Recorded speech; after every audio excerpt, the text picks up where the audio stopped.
like and subscribe. Cause Sweet Peas on the mic with that spicy little vibe. Got the courtroom streaming in the chat going wild. We're debating heavy topics but still laughing like a child. From objections to confessions to the judge's side eye. If it's justice and it's messy, we gon' talk about why. Every day's a new case, every moment's a ride. And when Sweet Peas in the building, we be learning with pride. Minds on deck, keep the room running smooth. Film freak therapist, you know, keeping everyone in the groove. Right to with the facts, pretty brown girl with the sass. Moreldia and Fowler keep the peace in the chat.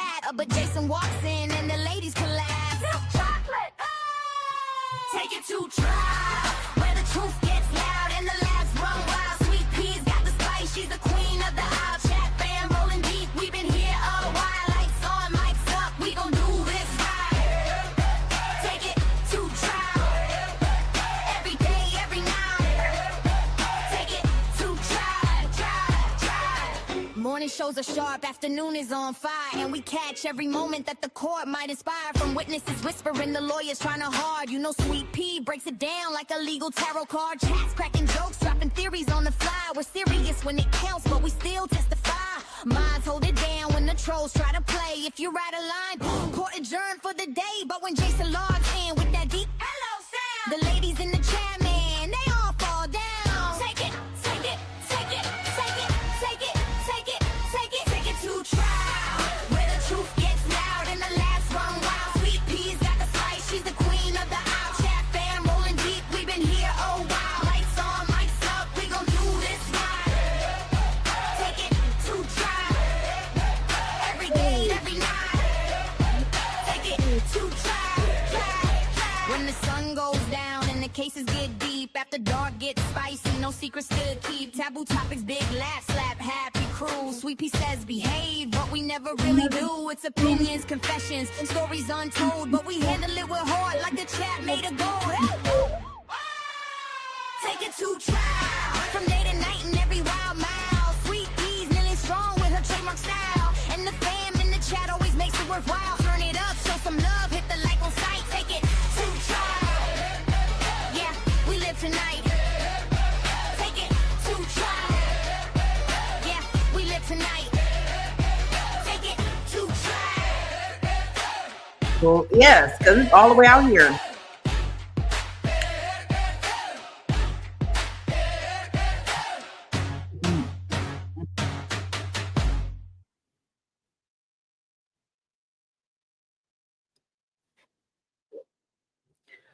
Whoa. Let's see here. Thank you so much, Dr. Rachel. Oh, y'all hear that? I got it on two different screens. Y'all do not want to hear that. I hate doing that. Wait a minute. Oh, let me close that down. I had to do that so I can get to YouTube. My bad. Y'all do not want to see that. You know, it's so funny that I was looking and I was like, I wonder, do y'all all know like how this even got started? I won't go all into it. If y'all ever want to rewatch it, but boy, her in that pink dress on that stand, was it last year? I was like, do it, do it, do it, do it. Thank you, thank you, thank you, Dr. Rachel. Welcome to all the new members. Hope y'all sit back and enjoy. Make sure you hit the like and subscribe button as you enter in the room. If you're on the replay team, go ahead and hit it. It's all right. I've been hearing about this hearing all morning, and when I peeked in just a little bit over there at Fani Williams, I seen the neck bobbing. Then I had Brooklyn in the house coming in here telling me how it was on fire over there. And I said, well, I guess taking the trial need to be in here. Now, what I would like to say just before a warning for everybody, this may have a little political stuff in it, okay? We will not be... we can argue, we can disagree with each other, but let's disagree respectfully, okay? Please, please, please. This is just warning, warning, warning. And I hope I don't have to break in and tell y'all not gonna make people work that hard, okay? Yeah, like, yeah. I said, let's not. Yeah, like, cause I just want to see how she gonna answer these questions by her and her boo. That's all. You know, her boo, she was dropping it off on Mr. Wade. You know, was she using their funds to do this? Hey, is anyone else taken off the Cash App by Apple Pay? I've tried 3 times to send money. I had to cancel my card and get a new one into January. I don't know. I don't know. I don't know how to answer that one. Yeah, Lexi, because I have no clue about none of it. And I just want to see when I seen the neck rolling, I was like, boy, oh boy. She can't even contain herself in the she can't contain herself in the courtroom. It'd be interesting to even go back to look at her testimony that's kind of got her in this place. Because I can remember, if I'm not mistaken, Ashley Merchant, which is really, really, really, really a big person down there in Atlanta. I think she's like the top of the I'm done with you, SD. It is so not. It is so not.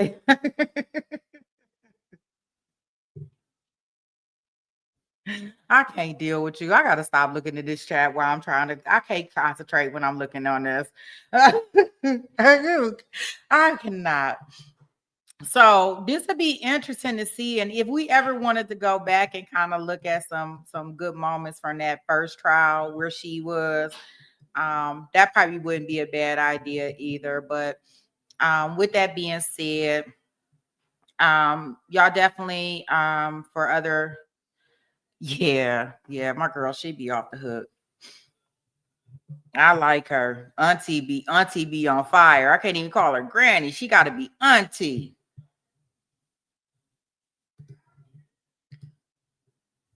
She don't care what's going on. She gonna put it down. She gonna put it in how she live, baby. Okay, let me share this.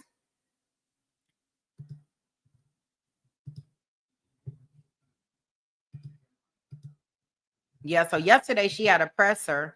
I didn't catch the presser yesterday. It looks like it's probably about an hour long. The presser that she has, it basically looks like it was talking about her conviction rate and things of that nature.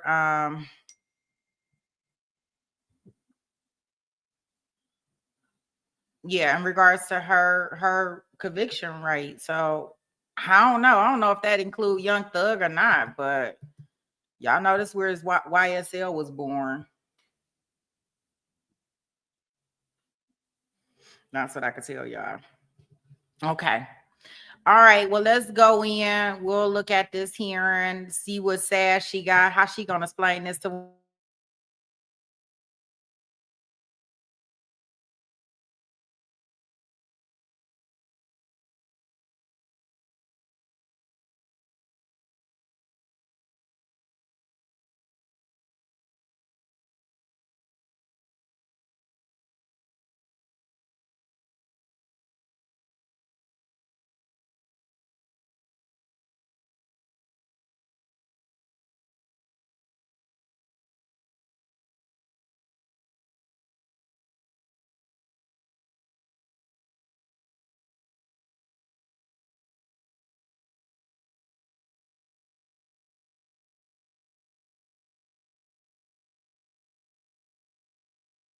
Because this is important. Thank you, Jason. Lynn, let me let you know, Apple is the mafia. They are going to get their money by any means necessary to continue any subscription you got. So if there anything is in your Apple wallet, I believe they will start charging. Take it from one person that knows. They charge every card in my Apple wallet until they can actually get the money, okay? So I want you to know this, Lynn. So yeah, by any means necessary, they all up in there. They worse than a bill collector. No, it wasn't you, Dandy. There you go, SD. That was very important because I needed Lynn to know that if Apple charging on, if you got money on your Cash App and your Cash App is in your wallet, Apple, if you got a subscription that's coming up for renewal, Apple in it. Okay? So that may be how they got to your Cash App. And that may be what your daughter is talking about, because they will go into any card you got on your Apple Wallet. I don't think it's no stopping them. That's why I be very careful on my subscriptions with them, because they be tripping. Now, that's just my personal thing. I would say for your memberships, what I would say, I mean, you can still do it through with Apple, but just like I said, they gonna take it off of whichever card got some money on it, baby. They own it. I tell you, I had a card in my Apple Wallet that I don't even use for really anything. Didn't realize that, just because I wasn't using it doesn't mean that Apple wasn't gonna use it.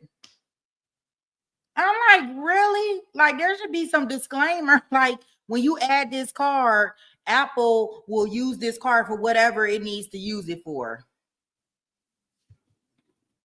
You say, okay, I blocked them.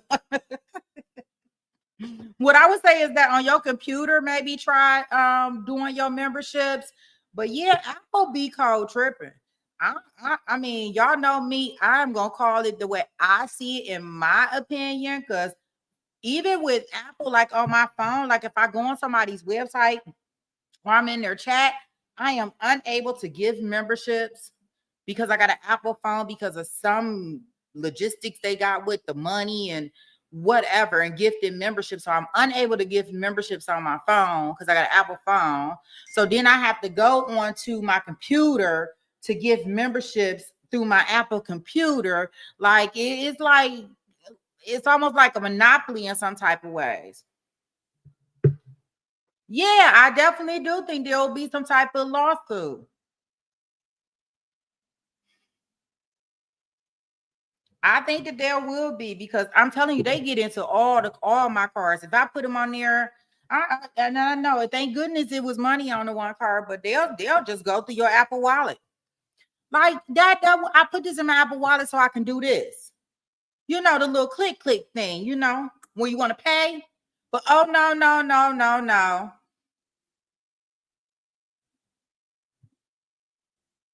Apple say if you put it in the wallet and you need to re-up on a subscription, they gonna take it from the subscription. I think it should be something where they like notify you through your text messages each month when you have a renewal coming up.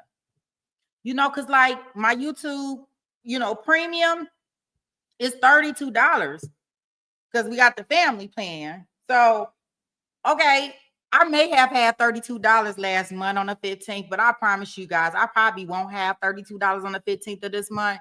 And I'll be feeling some type of way that they be wanting to go in there and get their $32, and then they want to get their $32 by any means necessary. Okay.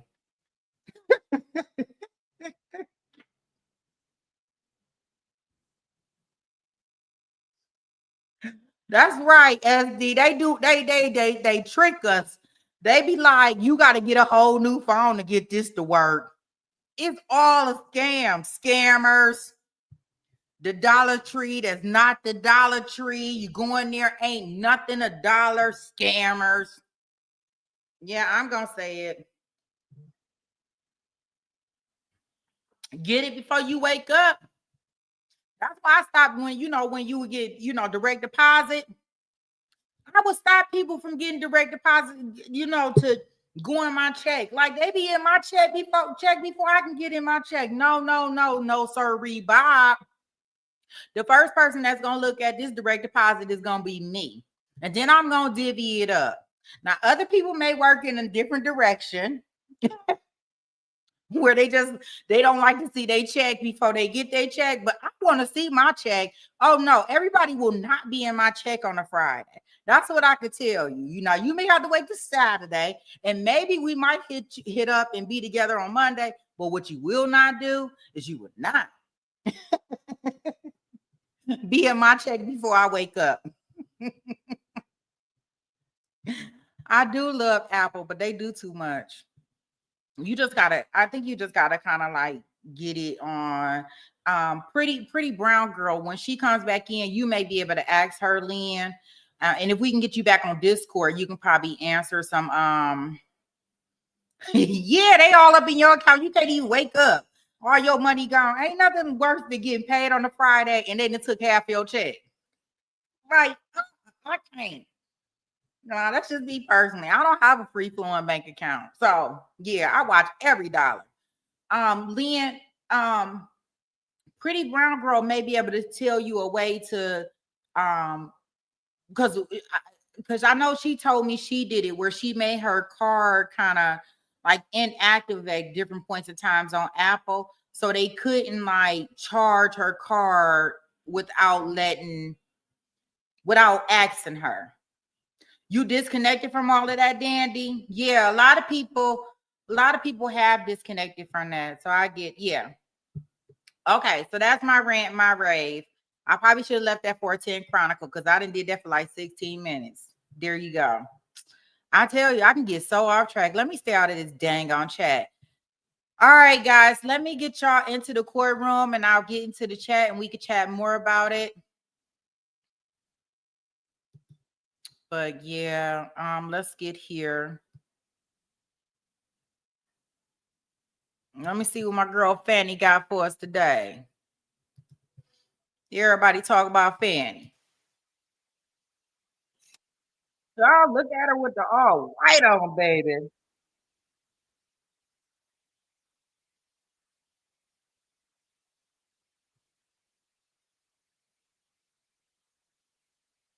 I can tell you one thing. I'm a firm believer she will not be bullied. Like a boss she is, she will not be bullied. Now I can appreciate that about her. She is not gonna let them bully her. She is not gonna bully her.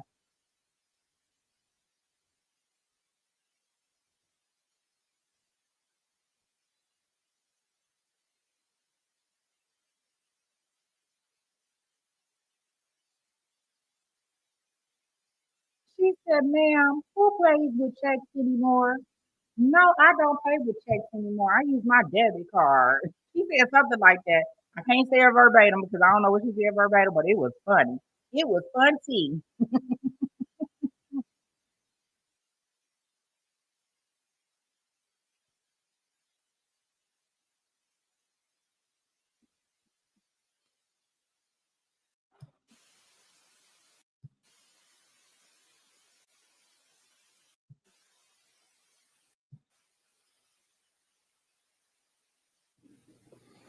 Good morning, everyone. Good morning. Welcome to today's meeting from the Senate Special Committee on Investigations. Members of the committee, good to see everyone here today. And just want to point out, as a reminder for those of you on the committee, Josh Belafonte is seated to my right. He's the committee's counsel. And before we do get started, I do want to make an announcement that unfortunately Chairman Cowsert is unable to be here this morning. He had a medical procedure late last week, and doctors have restricted his activities and travel during his recovery. And he has requested that I chair this meeting as the vice chairman. So with that, we do have some committee business to take care of before we get to our agenda for the day with Madam DA Fani Willis. And we do need to review the approval of minutes from our November 13th committee meeting. I'll give the members a minute to review those minutes, and then we'll entertain a motion to approve the minutes.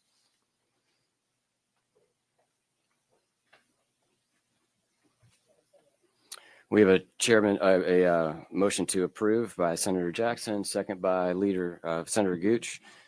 All those approved, please signify by saying aye. All those opposed, like sign. And the minutes are approved. All right, for those that are in attendance today, just want to kind of go through a couple of guidelines on decorum. I understand there's some, obviously there's media in the room. Press has lines. I think you guys are all clear on where you're allowed to be in the committee room, where you're not allowed to be. So thank you for working with our Senate press staff on that. If there are any available seats in the middle of your aisle, please, or middle of your row, please scoot over. We do have overflow in room 125 here in the Capitol building for any of you that want to avail yourself of the overflow room as well. This is a Senate committee hearing. This is not a courtroom. There is no judge in the room. We will adjudicate the meeting today per the Senate rules and Mason's manual. We have the Secretary of the Senate available to advise us if there's any considerations. Governor Barnes, you are here as counsel for DA Willis. Is that correct? I mean, you can't decide privileges that are granted. No, I didn't say anything about privilege. I was just referencing that that's the capacity in which you're appearing today. Oh, yes. And just want to kind of maybe cast a net is for those of you that have not been here for any of our committee hearings. This committee is charged with investigating and advising the General Assembly on any changes to Georgia state law as the committee deems necessary as a result of our investigation into the criminal prosecution as it relates to the election interference case of President Trump and the 18 others. We've had a series of meetings and have been working with the District Attorney Willis to appear today. We had a state law that passed, and as my understanding, you were appearing under the second subpoena that was issued, and there is still a Supreme Court case relative to the 2024 subpoena and the General Assembly that issued that, or the Senate that issued that at that time. Great. I referenced signs briefly. It's my understanding that there's some people that have signs in the room. You're obviously welcome to have those. Please just don't hold those up as you will be blocking views from other members of the committee. We do have a single purpose agenda. And with that in mind, we will go ahead and swear in our witness today. Madam DA, please raise your right hand. Do you swear to tell the truth, the whole truth, and nothing but the truth? So help you God. I do. Thank you. Mr. Chairman, I have a statement I'd like to include in the record.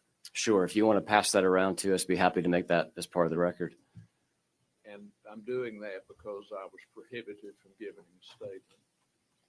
Yeah. So again, this is going to be analogous. I know it's been a while since you've been in the state Senate. You've had an illustrious career since then. As you know, committee testimony is different than courtroom procedures, and there's generally not opening statements in Senate committee testimony. I've and that never was known an investigative committee that did not allow opening statements.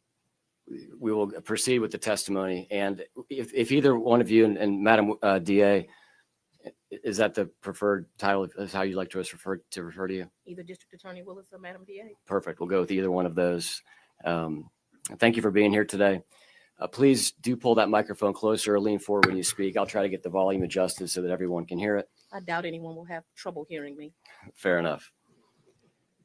Just love if you could take a minute, walk us through your career history. I know that you have a 30-year legal history. If you could just tell the committee your path to becoming the district attorney in Fulton County. Well, I went to the best university in the nation, Howard University, matriculated through there in 3.5 years and graduated December of 92, although I walked in May of 1993. I then came down to Georgia because I was admitted to one of the top 25 law schools in the country, Emory University School of Law. While at Emory University School of Law, for the first time in Emory's history, I won the Frederick Douglass Moot Court competition, which is a national competition put on by the Black Law Students Association, successfully matriculated through, took the Georgia bar because the Olympics was that year. That was the last year that you could take the bar while still in law school. So during my last semester of law school, I took the bar and passed on the first try. Then became a lawyer. I worked for a small law firm with Alvin Kendall. Alvin Kendall has a great knack for picking talent because at that law firm at the time was myself and the former mayor of Atlanta, Keisha Lance Bottoms, who will be a great candidate for governor of this state and is now running for office. Also, Teresa Mann, who is a judge in the city of Atlanta court, and another lawyer by the name of Carl Touchtone. We represented people in both criminal and civil cases. I worked there for a small time. I then left that law firm and opened up my own law practice where I practiced both juvenile law, criminal law, did some family stuff. Young practitioner. I did that out of Douglas County, Georgia. But I represented people in the entire metro area during that time. Got married, had 2 children. became a solicitor, needed a kind of a more calm life. So I went to work for Rains Carter, who's been the longest standing solicitor, I think, in the country at this point.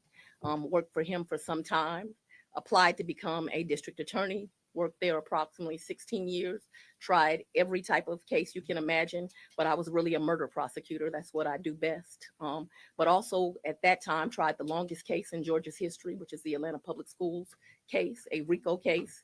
That's how I became acquainted with John Floyd, because he taught me RICO inside and out, and taught me how you can use that to bring criminals to justice, which I've done throughout my career successfully. Worked there, then decided to leave to run for office, ran for judge, came up 49%, I believe is the percentage of the vote that I won. Actually went to a Republican strategist. He told me, because I went to a runoff, Republicans will not vote for you. And I said, why? I've had a history of representing this state. I've done so successfully. I'm known as a prosecutor. He said, you're Black and female. I said, I don't believe that to be true. I don't think that's the state of the nation. Who knew? He was right and I was wrong. I lost that election, but that was God's plan, because after that, I had the honor of representing the Judicial Qualifications Commission. I'm one of the only Black lawyers to ever be able to do that in the state of Georgia, where I prosecuted judges who had done something wrong. And so that was a great honor of mine. Richard Hyde was one of the people that helped me to get that position, because he had worked with me on Atlanta Public Schools. I think that he's still doing that kind of work, and he's a very great investigator. So I did that for a while. I also got to represent a lot of fathers and mothers as they went through domestic things, did some criminal defense work. And then people started coming to me. You need to run for district attorney. Current district attorney has some problems. You'd be outstanding at it. And who knew? I ran, I won. I'm the first woman to serve as district attorney in Fulton County, Georgia. Best to ever do it. I sit here with a 92% conviction rate. That's my history. Excellent. Thank you so much.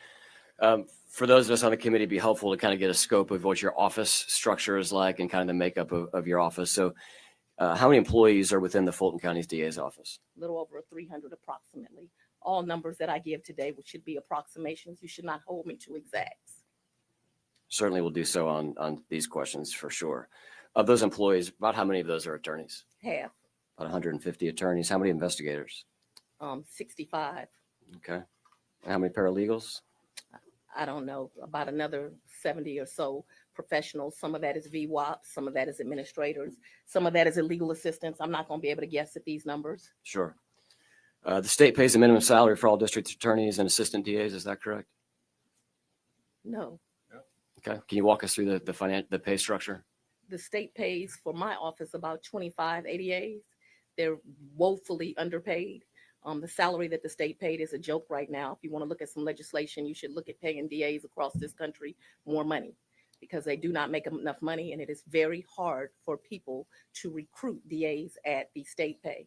So for those 20 or so some lawyers that work at state pay, I do one of two things as incentives. The first thing I do is the ones that work in-house, I give them supplements that the county pays, because the pay is so low and really just an embarrassment to think that we pay public servants at that rate.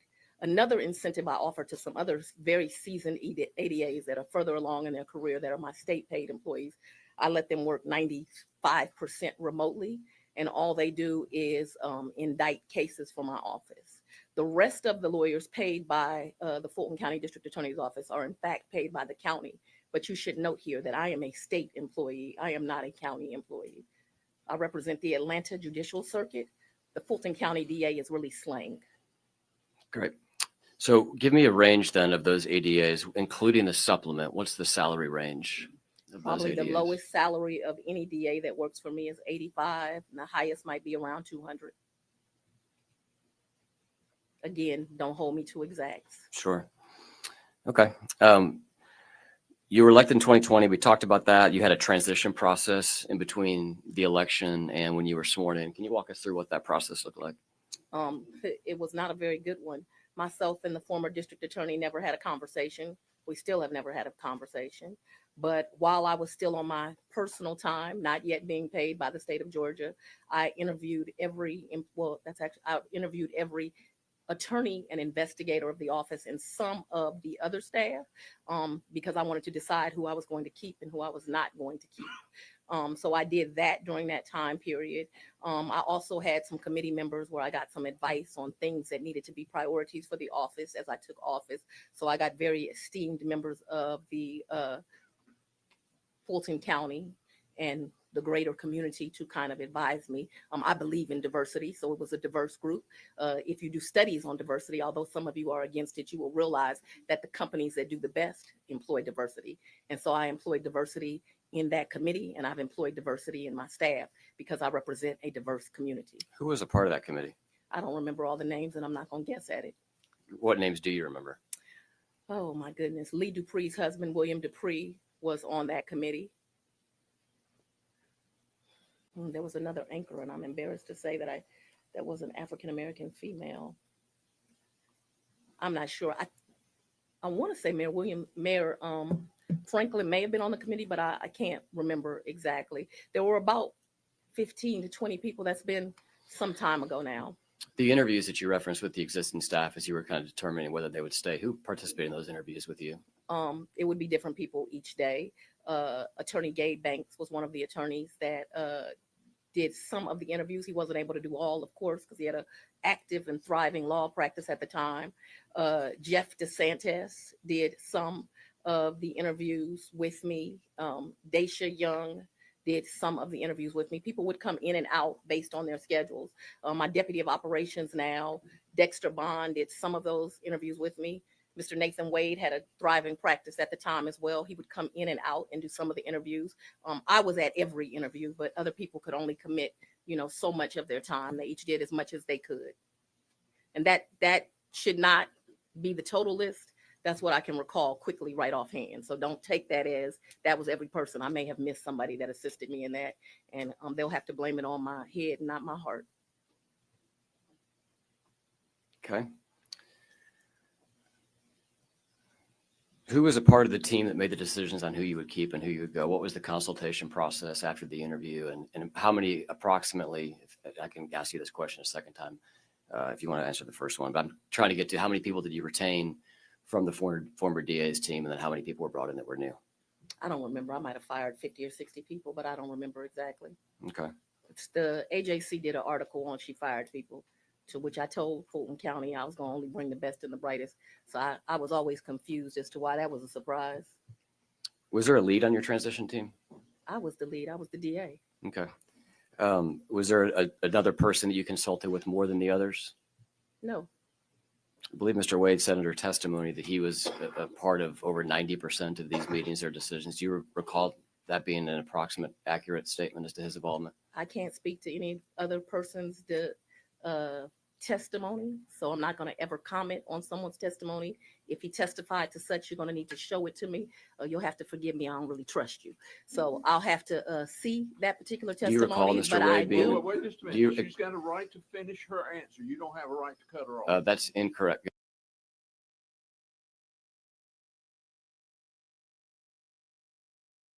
Oh, wait a minute. You got that right, SD. Hold up. And I like, she don't trust you. I don't even know if I'm gonna make it through this testimony, y'all. I'll probably be stopping every 5 minutes. I might as well keep my stuff off mute. Because, I like it. And her attorney stepped in and said, wait a minute. You don't have a right to cut her off. He about to come back at her. Yes. This is what I'm talking about. Give me some action. All I want for Christmas is you. This is great. No wonder everybody was talking about this action. Oh, I'm so excited. Y'all know the small things in life count. I have listened to about 12 hours of Melody and Rusty getting it off on the phone. Like, I'm excited to be in here with some fireworks. Sorry. All right. Oh, yes. Tell him just how it is. Oh, I might need to rewind it just a little bit. Let me get it right here so y'all can hear it. Blame it on my head, not my heart. Okay. Who was a part of the team that made the decisions on who you would keep and who you would go? What was the consultation process after the interview? And how many approximately, if I can ask you this question a second time, if you want to answer the first one, but I'm trying to get to how many people did you retain from the former DA's team, and then how many people were brought in that were new?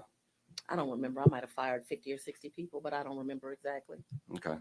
The AJC did an article on she fired people, to which I told Fulton County I was going to only bring the best and the brightest. So I was always confused as to why that was a surprise.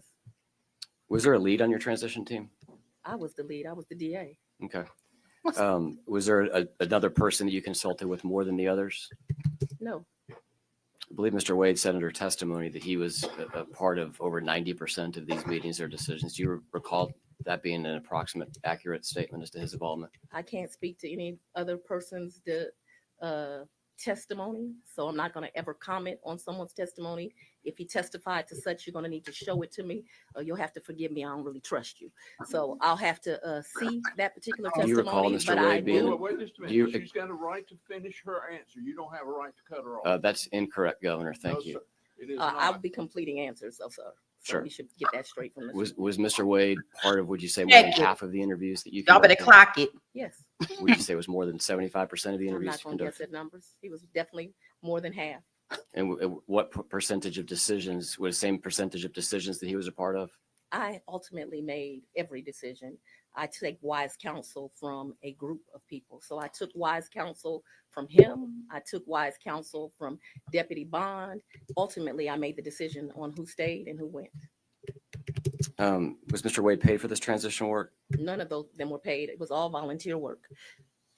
It was wanting to make sure that the region was safe. So people volunteered their time to make sure that we had the best and the brightest representing Fulton County, and that this community stayed safe. And every person who did it for free. Thank you. Part of one of the things you did when you came into office is you formed this new anti-corruption unit. Is that correct? Absolutely. Can you walk us through the decision process to stand that unit up, if that replaced any other units, and who was a part of that unit once it was stood up? And I'm actually not sure we called it the anti-corruption unit when we first took over. So when I became the district attorney, Paul Howard had 101 police brutality cases, many that went back to years, maybe to 2009. People in the community were very upset. It was both unfair to the law enforcement officers and to the community that decisions were not made. And so I knew that one of the things that I was going to have to do was to make sure that every case got looked at and was evaluated. And so I was looking for attorneys to do that. I'm not sure if that's what we called it at first, because I think we called it the Civil Rights Unit. In fact, when we first opened it, I think it was the Civil Rights Unit. At some point, I go to visit other huge district attorneys' offices that have kind of the same kind of struggles that I have as a major metro area. I went to visit the Houston District Attorney's office at that time. And in that office, they had divided cases. And I thought it was a brilliant way to do business. And so I think that's the point that I then formed a civil rights unit, which would only deal with police brutality, and an anti-corruption unit. So I think when we first started that it was called the Civil Rights Unit. Okay, how many people were part of that unit once you got it fully operational? Well, it depends. You know, the county is, in my opinion, stolen people from me, so we can't do the job as effectively as needs to be done. I've had as many as, it varies. It has varied because we had an anti-corruption unit and a civil rights unit. So it's varied. Can you give us a range? It really depends on who you're calling the anti-corruption unit. I've probably not had more than 2 lawyers in that unit, maybe 3 at any given time, an investigator or 2, and a legal assistant. They may have been doing double duty somewhere else. And you entered into a contract with Chris Campbell to do some taint work as a part of that unit. Is that correct? That would be the civil rights unit. It sounds like they were somewhat interchangeable from what you just said. You said that it was called the No, Civil Rights Unit when it because started. The civil rights unit may have encompassed everything at first, and then it ultimately becomes police brutality cases. And so what Mr. Campbell was, when the police take a statement, I know you're not an attorney, but there's an issue called garrity. And what happens is government employees, mostly we're talking about law enforcement officers, they will make a statement to the police, but that statement won't be Mirandized. There's all kinds of legal rules around it. I can't be privy to those statements. I shouldn't have them. Sometimes I think the police almost put them in there intentionally. And so they'll be intertwined in statements and reports. And so what he was hired to do is to redact. So once that I got a file from the GBI when somebody had been shot by an officer, I never read that. That way we were never tainted. That's why we use that word, by never saying that. And so, yes, he was hired. He had been, I believe my recollection is he had been a former law enforcement officer, and he was a lawyer. I thought he was great for that work. And Terrence Bradley was involved in that work. He had been a former well, probation officer and an attorney. That's one of the reasons that I thought that they would do outstanding at it, because they had long histories in the law enforcement community and lawyers.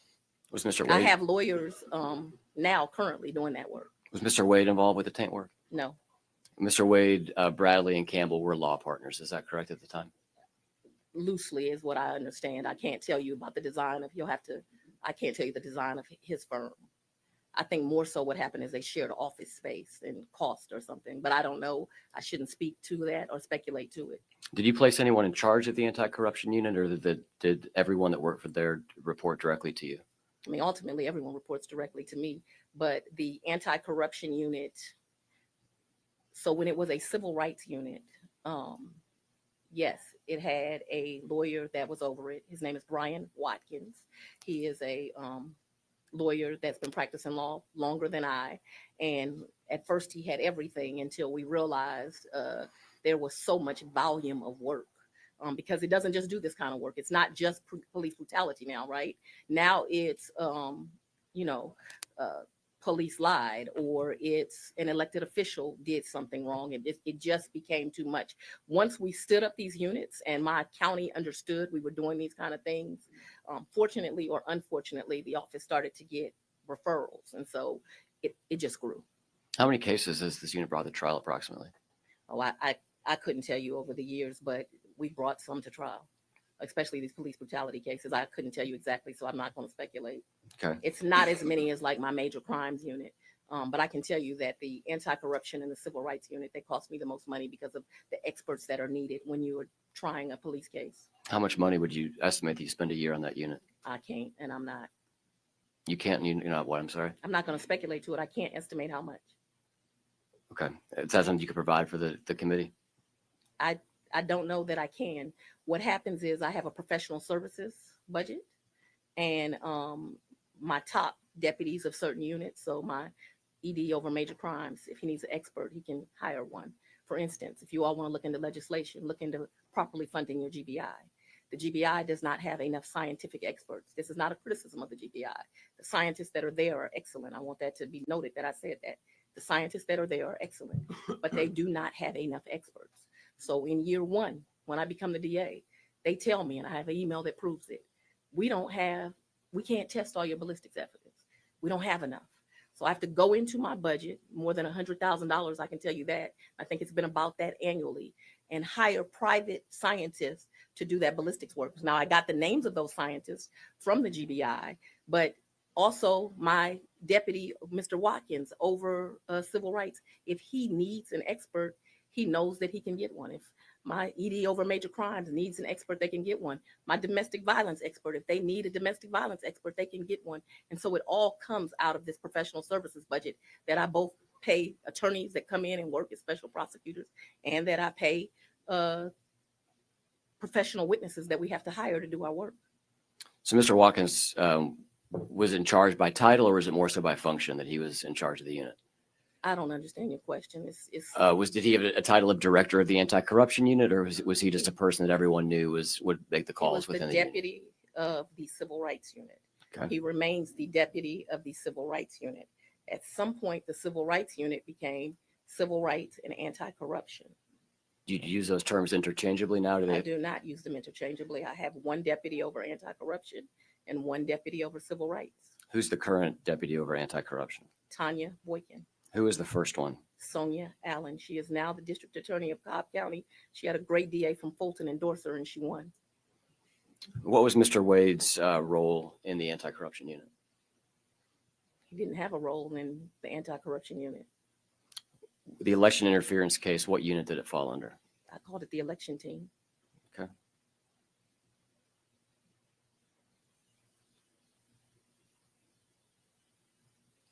When Mr. Wade was he hired solely to focus on this election, to work on this election team, or did he do other work within your office? I don't remember. I think there were times where I'd bring in some of my senior personnel and ask them, what's your thought on this case or these facts? I always involve wise counsel. I'm sure he was in some of those meetings. Would you classify Mr. Wade as senior personnel as been part of your team?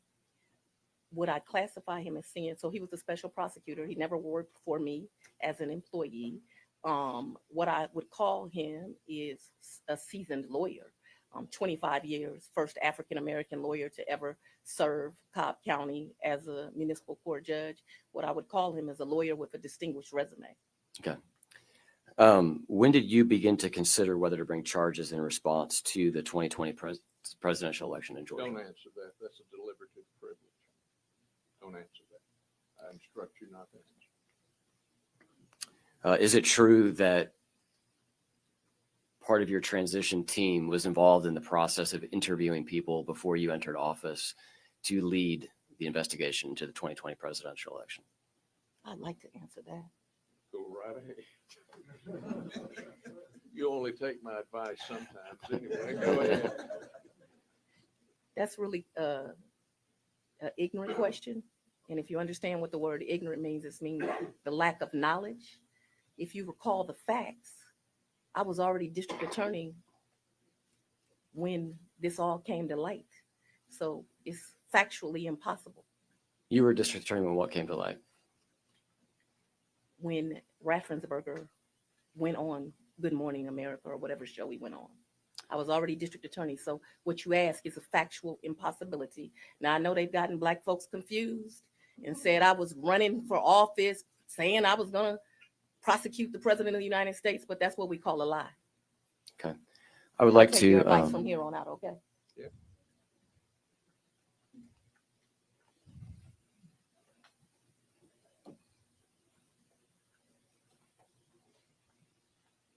You better get some water. take a look at the screen for me. Let him clear his throat. He don't know what This is from Mr. Wade's deposition to members of Jim Jordan's committee. And he was asked for the search committee. You said that began when DA Willis took office on January 1, 2021. Is that correct? Yes. And there was outreach to you to be part of the search committee prior to January 2021, January 1, 2021. Absolutely. When did that start? Sometime after the election, but prior to her taking office. Okay, so between the election, you're referring to November 2020 election. Is that correct? Yes, ma'am. And so when you had conversations with individuals, you said on multiple occasions, you said no, and you turned down the position. Who were those conversations with? They were with the district attorney. So I think you're confusing facts. We've already had a long discussion about I interviewed everybody at the DA's office, and I interviewed other people to come and work at the district attorney's office. And as I told you, I did that on my free time before I became DA. But I had no way of knowing that these criminals were going to commit a crime. And that did not come to light until January of 2021 when I'm actually the DA. So it is a factual impossibility, like I already told you. I think that is misinterpreted. He's absolutely correct. We looked for talent for the district attorney's office before I became the DA. I didn't wait till the day I took office to look for talent that would represent my office. But I was unable to look for talent for a case that didn't exist before I took office. It's factually impossible. It's common sense. You don't need to be a lawyer.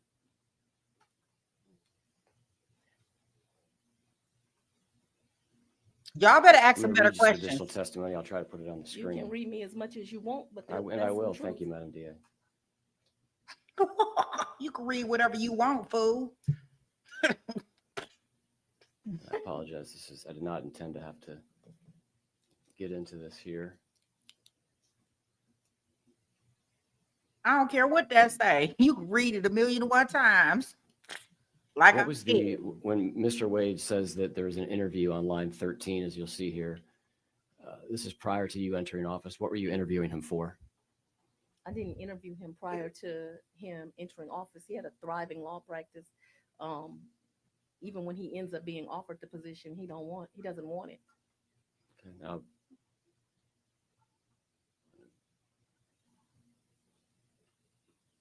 so it's your testimony today that you and Mr. Wade did not have any conversations prior to you taking office relative to an investigation into the 2020 election. Don't answer that.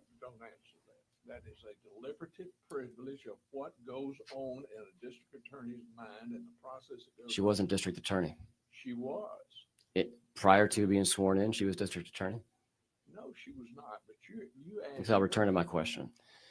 Prior to you being sworn in as district attorney, is it your testimony today that you did not have any conversation with Mr. Wade about investigating the 2020 election?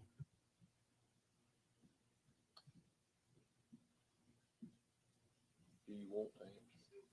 It's a dumbass question. I know it is, but go ahead. Did you just say it's a dumbass question? She took office, but I didn't know that he was going to commit a crime prior to me taking office. Like, factually, it's impossible.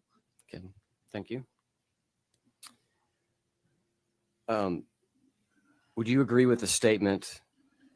Actually, I'll skip that question. When did you decide to hire outside of your office a special assistant district attorney for this election case?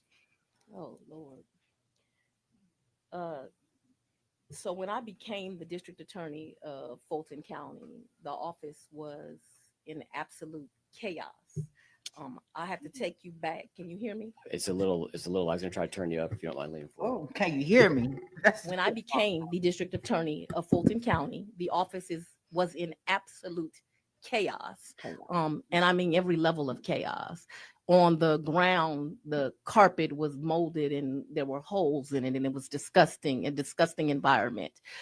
There were boxes in offices, some to where you couldn't open the door.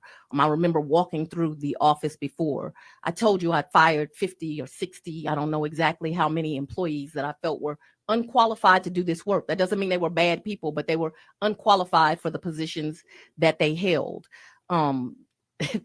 There were 18,000, write that down, 18,000 unindicted cases that went back 6 or 7 years that I was looking at, not to mention another, 10,000 indicted cases in the system. Now, some that the judges had hid on judicial hold, but they were still there. So the office was in absolute chaos. And then I'm in the office I came in that Saturday, so that would have been day one. That was the day that I walked through the office. And I'm literally in the office that Monday or Tuesday. I can't recall now what day it is. And there's this phone call and the Secretary of State saying, oh, the proper venue to investigate this might be Fulton County. And so my priority became, and this is important too, there were 200 and something murders that had been sitting for years, families that had been waiting for justice for years. And so when I come to be the district attorney, my first responsibility is just getting the office properly set up. In fact, one of the most important roles I held up that I tried to find was the head of the civil rights lawyer. So when Brian Watkins walked into my office and actually interviewed to come there, because he was not with the old administration, that was like a gift from God, that I had a lawyer that had enough experience and would be talented enough and ethical enough and have the integrity to do this work. But my primary job was getting the entire office set up. So I immediately do things like set up a murder backlog project. I put Mike Carlson and Michael Sprinkle in charge of that. We're going to get every family's going to get an answer. They may not like the answer. The answer maybe we can't prosecute this, but we're not going to sit with cases. We got to make decisions on these cases. And it took us years to get through that, but we did. And I'm happy to sit here and announce to you, every one of those 18,000 cases, a decision got made on, to include those 101 police cases I talked about, as well as the 46,100 and I think 36 cases that came in January 1st, 2021 till December 31st of 2024. So while people tell these lies about the DA ain't been working, I want you to find a DA working as hard as me. My question was, when did you decide to hire outside counsel, a special assistant district attorney, for the election interference case? When it became obvious that this case would take so much investigation to learn the truth, and that I would need people that could focus on that. And although I had talent in the office that was being developed, each and every member of my staff had a priority. See, this is the most important case to you. Let me tell you what the most important case was to me. When I walked in the office, there had been 2 Black children that had been killed, Sequoia Turner and Kennedy Maxwell. Those were the 2 most important cases to me as the DA. And I needed to make sure that those families got justice, but the cases didn't come with a bow on them.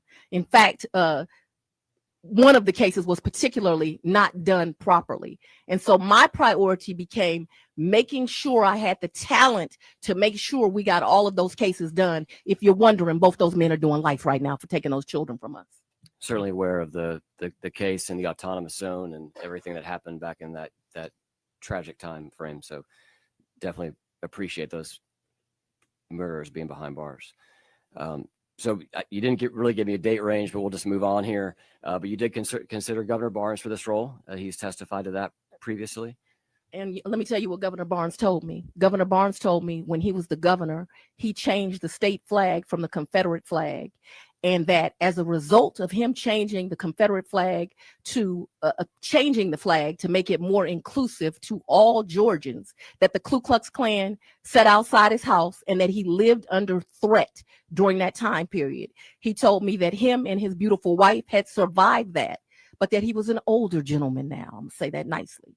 He was an older gentleman, and due to the nuts that would come out of the woodwork if I was doing this type of work, that he was not at a juncture in his life where he could take those kind of security risks. He also refused to work for $250 an hour.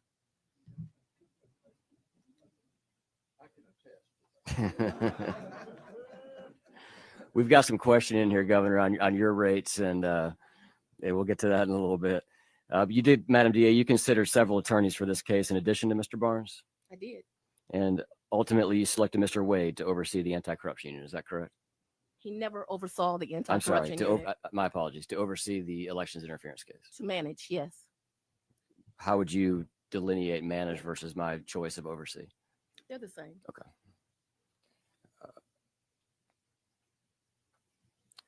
What happened between January 2021, I believe that's when the phone call was that you referenced, in November 2021, which was the time that Mr. Wade signed his first contract? What type of work happened within any area of your office in terms of gathering evidence or considering whether or not to bring these charges? You want me to answer? Not particularly. I don't think it's any of their business. You're getting into why a grand jury returns the felony indictment. That is a deliberative process wrapped in the discretion of the district attorney. We're not going to get, I'm going to instruct her not to answer. Wait a minute. You can, if you see fit, you can seek to enforce that question, at which time she would be entitled to a jury trial in Fulton County, and I would be able to cross-examine you, each one of you, with a real judge ruling on real law. But until that happens, I'm going to instruct her not. So on your advice of counsel, you're asserting privilege. I'm telling her not to answer. I'm clarifying with the witness. She doesn't have to answer that. I'm not a potted plant. I can answer. You can advise. You can absolutely advise your client, Governor Barnes. I'm asking your I client. suggest you move on. I'm asking your client if you are asserting privilege on the answer to the question. I made the objection on the record and told you even what you can do to enforce it. What was the total cost of the election interference case? I don't recall, but if we want to talk about cost, I'd love to talk about how last year alone the AG paid one lawyer $8 million. You don't know what the cost of you don't know the cost of the election interference case? I don't know the exact cost. What's the range? I don't want to speculate to numbers. Whatever it cost, they tried to steal the rights of thousands of Georgians.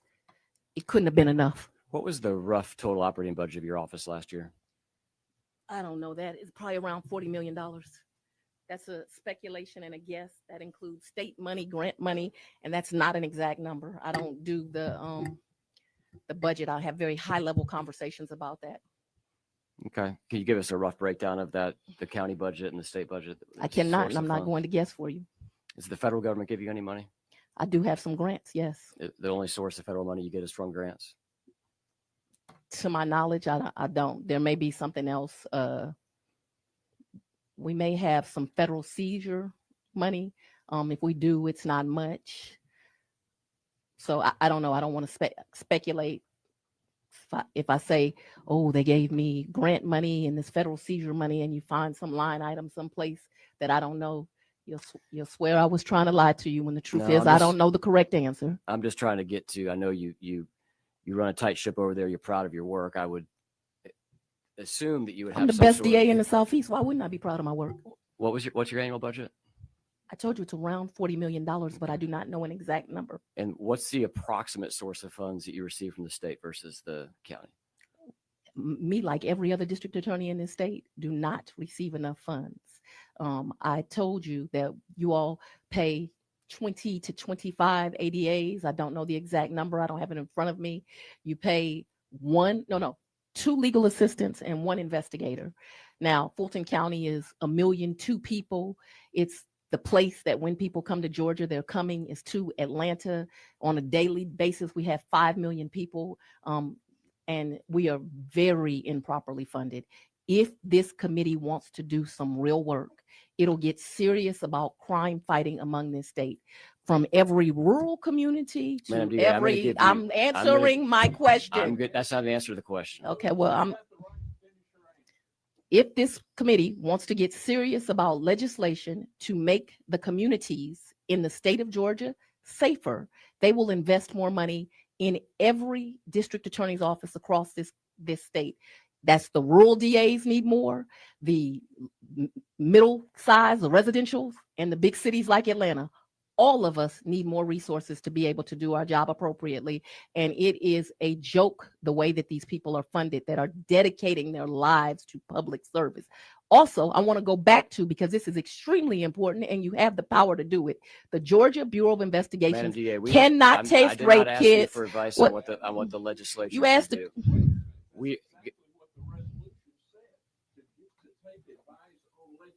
And we will get to that time.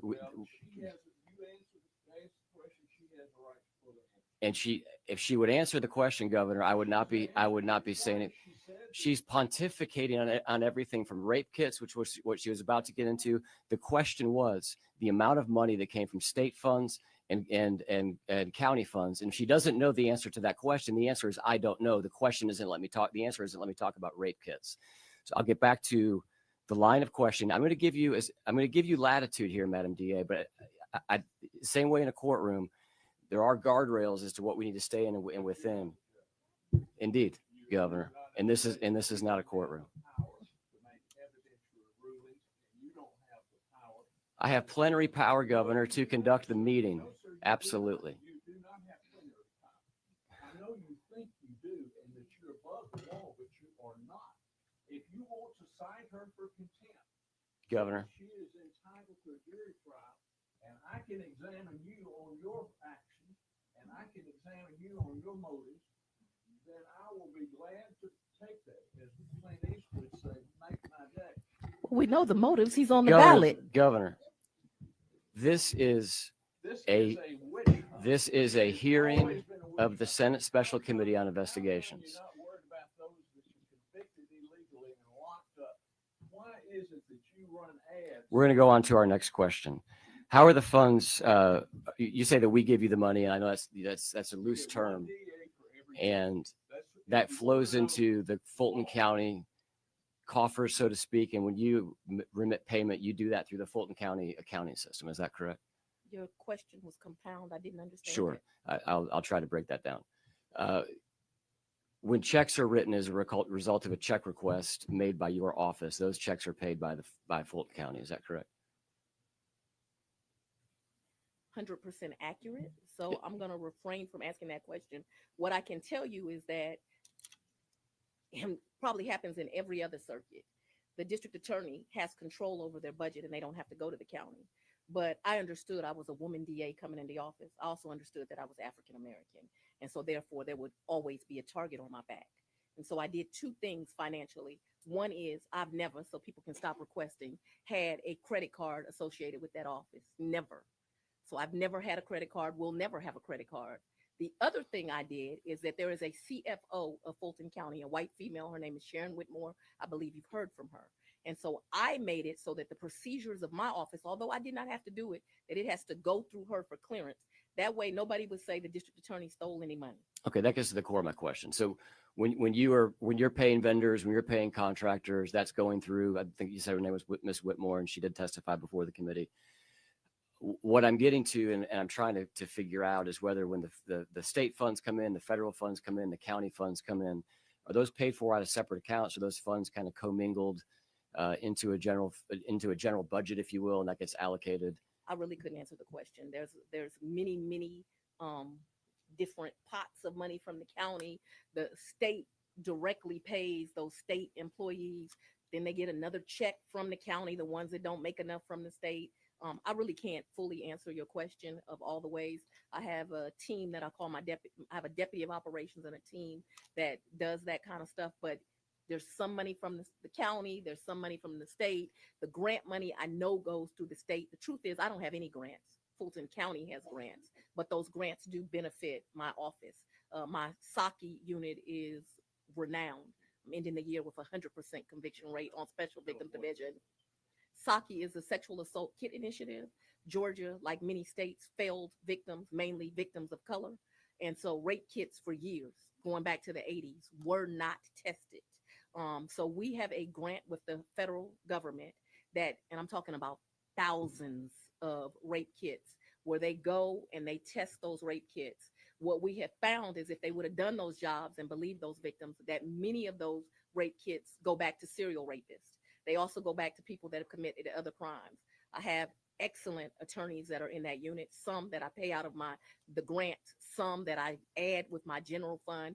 And as I said, not just my Saki unit, but my crimes against children unit, my Saki unit, my sexual assault unit, my human trafficking unit. We're ending the year with 100%. So just yes or no on these. We can move quickly on to the next topic. You said you do not have a county credit card or a DA credit card. Absolutely not. So y'all can say I stole some money. Is there any sort of DA checking account that's separate that you use to pay your vendors or anything like that? Or is it all go through the county? I really can't answer that. And so I'm not going to speculate. Okay. You mentioned forfeiture funds before. Do you have a ballpark of how much you've received? I think you said it was a small number of state forfeiture funds. No, I said federal. Okay. I don't think there's much in the federal forfeiture account. Do you receive state forfeiture funds? I do. Approximately how much a year is that in an average year? I don't know the number to that. I can tell you I have sitting in abeyance. I just did a huge forfeiture, but it's not money we can touch yet. It's a couple $1 million. Okay. What's your understanding of the allowed uses of state forfeiture funds? Oh, if I don't know the use of a forfeiture money, I talk to lawyers in the office. I'll go to PAC. I don't touch forfeiture money unless I get some approval. Do you know of any delineation between the allowance of uses between state forfeiture funds? Yeah, there's definitely and federal? rules around. There's definitely rules. I was asking about the difference between federal and state, if there's any rules there. There are rules to both, and I don't know I can't tell you the rules for each. Anytime we were going to make an expenditure, we would look at it, I'm sure. Do you know if those funds are commingled at all within your system? I don't know it, but I would believe not. Okay. Who is it? You mentioned that you've got people. Who is it that oversees the use of forfeiture funds in the office? It's going to be the county that stuff is going to go back to the county. Okay. And do you know whether or not any forfeiture funds were used to pay Mr. Wade? I'm not aware of that. We would have submitted the invoices to the county. The county would have used one of those mini line items. They would have paid them. Can you think of a reason why forfeiture funds would be used to pay Mr. Wade? I guess he's. She just told you that she doesn't know. So yeah, you were asking me to speculate. You do not know whether Mr. Wade was paid with state forfeiture funds or not? You're asking me to speculate. No, I'm asking if you know whether or not state forfeiture, any forfeiture funds were used. I'm unaware of that. Okay. I'm unaware if the answer is yes. I'm unaware if the answer is no. What I'm aware of is the process was turn in a bill and they would do it. You and Jim Jordan working together? I've never talked to Mr. Jordan. Just I don't know want to about point that. this, Anybody who doesn't report people that get raped in college, I'm gonna have to disagree just with you want to there, point this Governor. out here. This is, you recognize the bottom form here, Fulton County Court Payment Voucher. I don't. Is this you've never seen any document in this format before? Never. Okay. Well, this shows a number of things here. It shows what fund it was paid from here, which is 440, which is your the forfeiture fund account. You can see at the top the unit name, confiscated funds for this invoice, and then here you can see that this was a payment made. And I apologize, you can't see my mouse.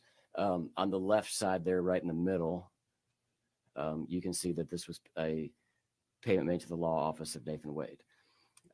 In reviewing for your testimony today, we just did review the bills and look through different sources of funds that were used to pay Mr. Wade. I know your testimonies, you were not aware that forfeiture funds were used. We saw Mr. Wade was paid from forfeiture funds and from the county general fund, which is Fund 100. And that's why I was getting to the uses of forfeiture funds to pay independent contractors. Do you have any knowledge of any restrictions that may be around the concept of using forfeiture funds to pay independent contractors? I do not. It was my understanding that Mr. Wade was paid out of my professional services budget. Okay. What's the accounting process? Again, that's kind of what I was getting to earlier of kind of, if it was your understanding he was paid out of the professional services budget, that would intimate that there's some sort of accounting procedure within either your office or the county office where there are separate fund allocations. And I asked you if your funds were commingled and everything was paid out of the same, or if there were dedicated accounts. So you were unaware that Mr. Wade was paid out of the forfeiture funds. You believe he was paid out of the professional services funds. What would be the process, as you understand, in your office to determine what fund a invoice is paid from? You're in the weeds, and I don't know the answer. Okay. We've already talked about the selection of the special SADA, special assistant district attorneys. I may use those interchangeably. The process of interviewing Governor Barnes, among some other folks, ultimately settling on Mr. Wade. Well, I don't want you to act like he was, Well, after just talking to 2 or 3 people, I think, to be fair, I don't think I'm not seeing the bottom of it. He's been practicing law 25 years. Sure. What was the reason that you chose to use, and I think if you could just unpack this for us a little bit more, that you chose to use a special assistant DA at the rate of $250 an hour versus using the attorneys that were already in your office, or hiring additional attorneys at a rate that you referenced earlier is between, I think you said between $85,000 and $200,000 a year? Because we were drowning, and each of so most of the lawyers I had in the office wouldn't be qualified to do that work. Most of them. I had some that were qualified to do that work, but each of them had a major project. Let me use those 2 cases that mattered most to me: Kennedy Maxey and Sequoia Turner. I was determined we were going to win those cases. So on day 1, those cases got handed to Miss Dacia Young. In addition to handing her that, because nobody has one job, I handed her the Special Victims Division, at which time had like 8 units. So she's doing both these 2 big cases, and she's over the entire Special Victims Division. Same thing with Mr. Carlson, very qualified lawyer, but I handed him 6 units. And I also told him, you gonna get rid of these 250 or so murders that we have. We're gonna do a project. We're gonna set it up. We're gonna go one by one. So every lawyer I had with that level of experience had a huge project. I assigned a lawyer to deal with the 18,000 backlog. I don't want to be sitting here it took us, I think, 3 years to get through those, as well as keep up with the 46,000 cases that end up coming in my first term. So everyone had some. So it became obvious to me that I needed a lawyer that could manage this team while I did the rest of the work of the people.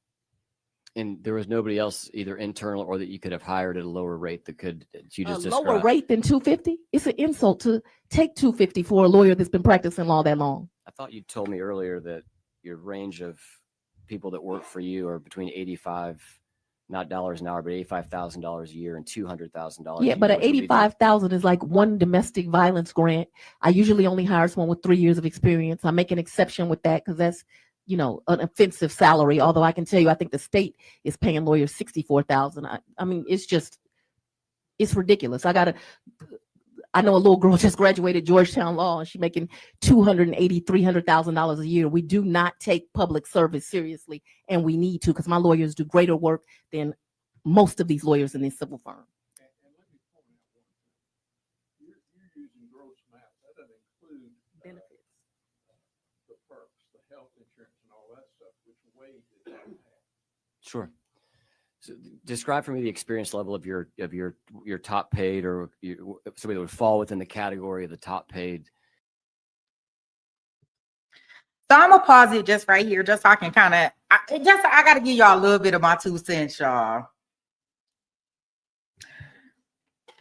And I mean, this is just my 2 cents.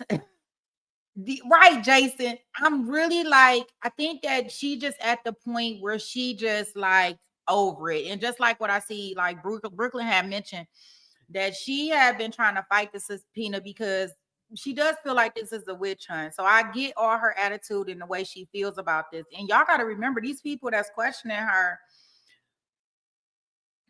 and we won't get into politics for me. Oh, I love the attitude. I understand where she's coming from, because at a certain degree, you just get irritated, especially when you trying to when you haven't been in her shoes, you haven't came in and had to fix these type of cases, you haven't had to do any of this stuff, and you telling me this stuff. So I love her attitude. I love how she's standing up for her people. I love she really trying to get across, like, look, y'all want all these people to do this stuff. Y'all barely paying them. We got all these crimes that's going over here in the ATL. And although we all sit up here and we look at like the YSL case, we look at the Waffle Burger case, the Waffle House case, and we looking and we wondering what is going on in ATL. Like, she literally came in and tried to fix this stuff. Now, just to be quiet is kept, just so everybody's aware, she was up for re-election last year. You know what the people in Atlanta did down there in Fulton County? Even after the YSL thing, they put her right back in office. So they loving whatever she doing down there in Fulton County. And I mean, somebody got to do something. No, I love her attitude. I love it. And maybe that's just coming from I get where she's coming from. I get where she's coming from. And it is different for different people from backgrounds and things like that. So I get where she's coming from. Lexi said, I get it, sweetie. I understand. And Jay, but I disagree paying for the money. But she could be more professional. I think that she just irritated. I mean, when is it okay for us to be irritated? And I think that's what this is irritation. I think that it's a lot of irritation. And although we want her to be professional, we want her to be with certain pleasantries, right? I think that's just part of her feistiness. And I think that, you know, and that's why she keep mentioning, y'all got to look up on the key words. She like, as an African-American woman, as a Black woman, you got to think from her position. That's probably why she's like that in this way, because she feel like they ganging up on her. And that's why she said, I don't trust you. You know, you're on the ballot. You're on the ticket. Y'all got to look at the key words. And that's why she's like that. I think so I think that's when you think when everybody's ganging up against you, you kind of get out of your hookup, if that makes sense. Yeah, I think maybe even when she's saying the stuff like even calling like that's a dumb, and you got to remember, she didn't want to be here. Like, they question it, you know, so I kind of get her position. So what name she called? She called somebody a name? I didn't hear that part. But she kind of been this way, you know, even when they was asking her questions, when they directly were asking her questions about so I guess that may be just like her personality in some ways. But whatever it is, hey, she didn't got this far with it, because trust me, these is not the first courtrooms. These are not the first interactions that she didn't have with these people. And this has been her demeanor, and this has been her action. So yeah, I do think that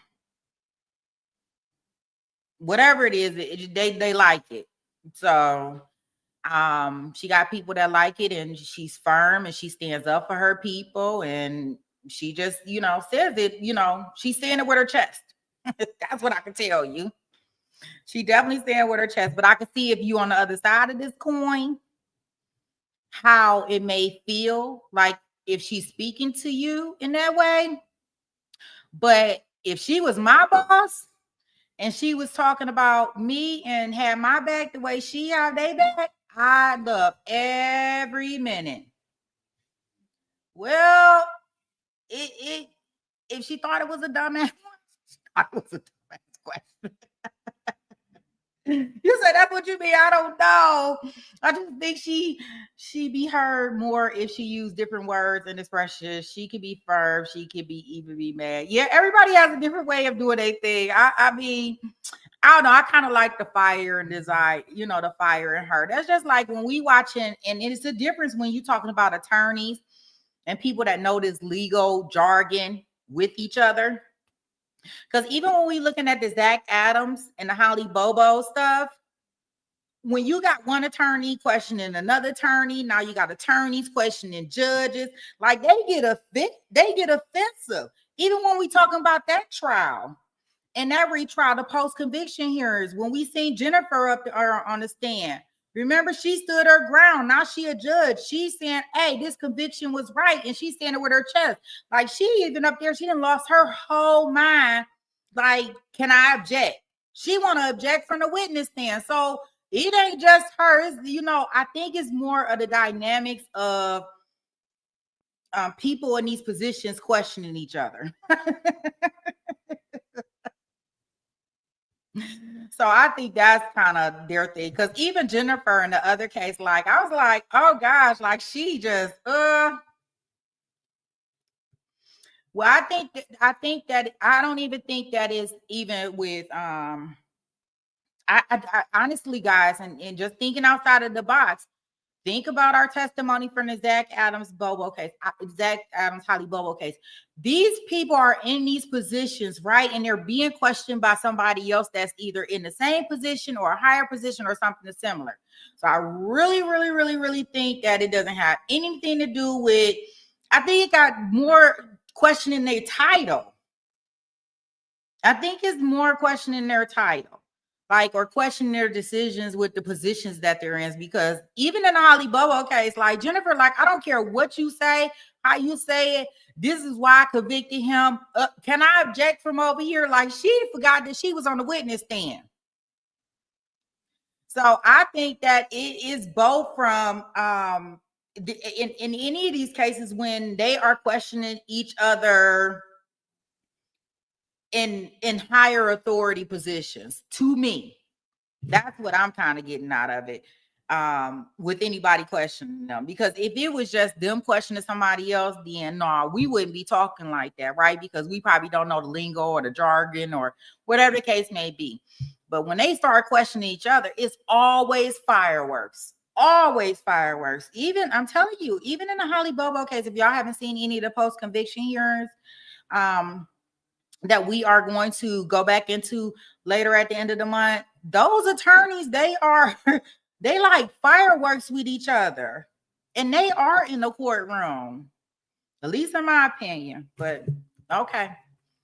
And I get everybody's perception is a little different. I just think that that's probably just her thing. Just like with Jennifer, if I wouldn't know no better and we saw the first trial, I probably would have been like that. But she was like that in the first trial. She was like that even with her witnesses. So everybody like that.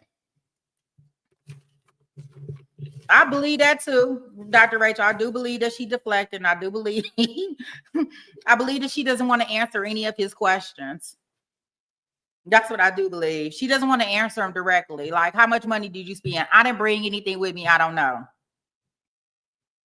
You know, so I do think that she's doing that. She's very defensive, but I can understand why she feels like that if that's what she's doing. Yeah, she is. She definitely is. And apparently that's something that they're able to do. But we'll go back into the hearing. But that's just I mean, I can see it from all different perspectives and how people are perceiving it. But I can also see it from their end. Like I can see it from Jennifer's end and the Holly Bobo. Like, no, we convicted him. He's right. I'm standing by my decision. I'm standing 10 toes down. And that's why when she up there on the stand and Zach Adams' new attorney is questioning her, she like, if you don't get the out of here, like if you don't kick rocks, dude, this is why we did this. No, I can't remember that far back. Like she really aggressive on the stand too. But I think it's more the dynamics of other people in power questioning people in power. Like it really gets dicey, I think.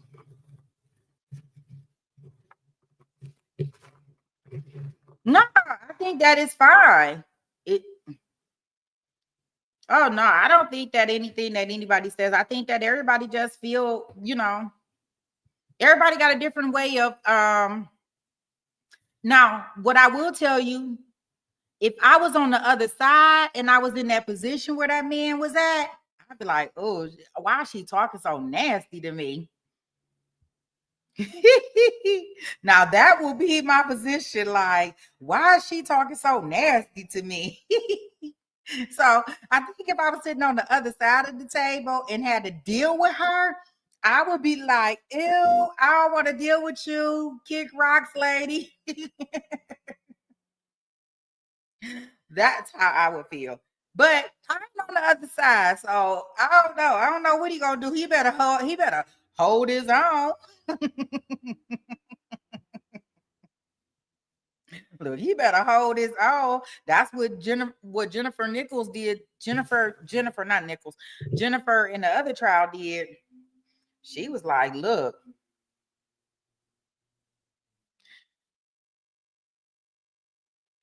Yeah, and I think that's half of her problem. I think it's kind of that too. But yeah, all hugs. We all good.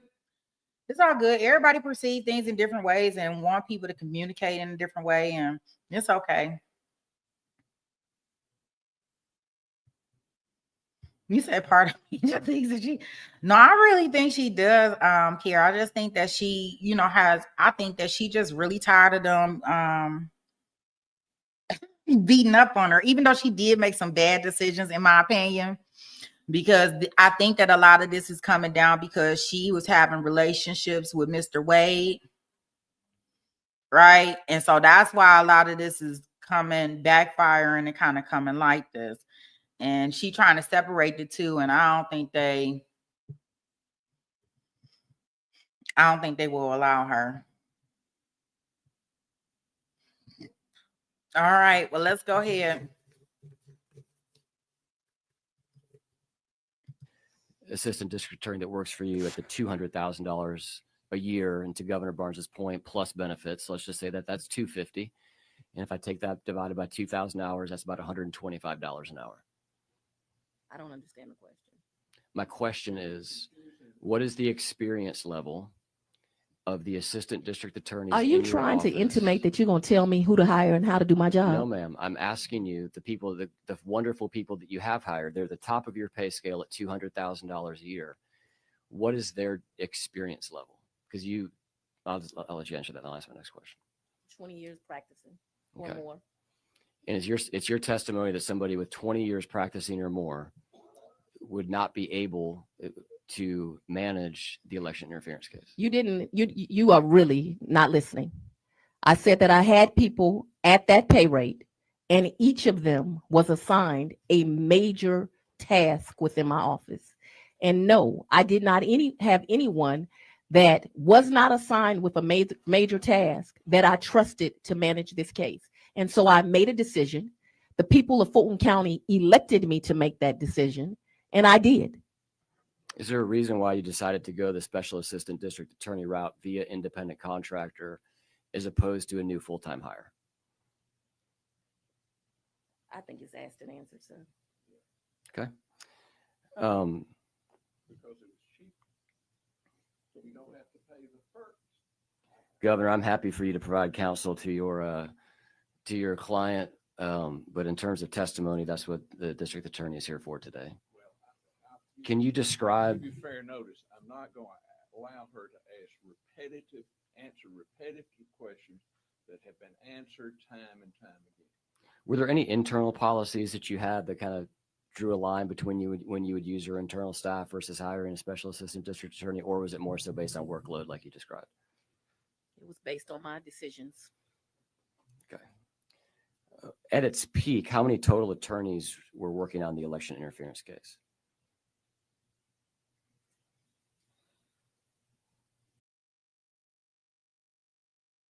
Y'all gonna stop bothering me through my popcorn breaks. So the reason why this all came to a head, and we're not about to get into the political aspect of it because I can care. I don't care. I don't know nothing about that. But what I will say is that, okay, yeah. So what happened is they claiming that she came after the president at some point in time for the past election, not this last one, the one before that. I think for some charges or whatever. He fought back. And they started questioning her and they started digging up her past and digging up all her stuff, what's going on with her.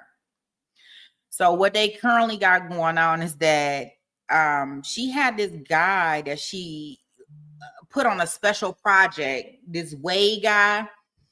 And I guess at some point in time, they started sleeping together. You know, I don't know. I don't know why she started sleeping with him. He was married. It was a whole mess.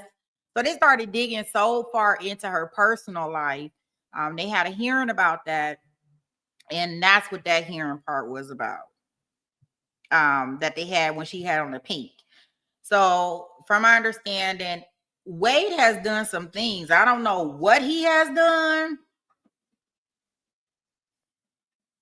because she keep alluding to she did not know he was convicted, that he was going to commit a crime. So I don't know.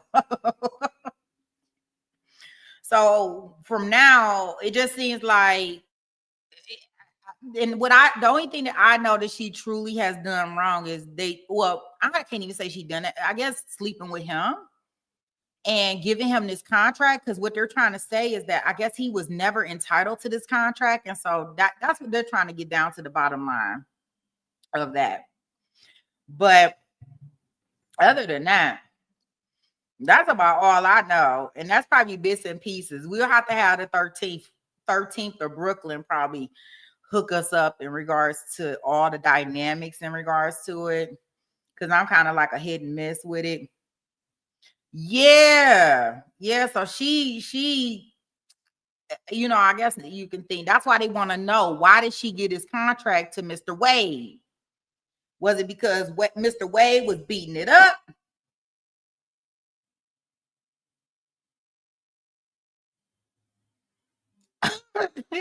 Would you say you ain't never seen anyone? Oh, I don't know. Well, I said, that's the one good thing about our chat is that we kind of, it's amazing to me, because one minute everybody for the defense, then some people are for the prosecution. I have no clue. Because I don't even know who. I guess the victim would be because you don't want misuse of the funds. But I do think two things can be true. And that's what I can definitely tell you. No, well, I be for the yeah, I am gonna be for the defense. Yeah, I know he was married. Yeah, that's what he says. Separated and were in the process of divorce. Yeah, I think they were keeping separate houses, but he was still married. So married is married until you're not married, as far as I'm concerned. Paper or no paper. You say you don't care if she innocent or guilty, like her energy.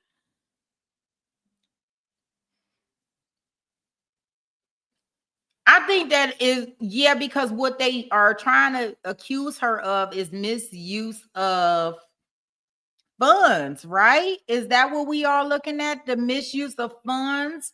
They're trying to say she created this special committee, I guess, for her boo thing. I don't know. And if you want to watch the other hearing, I did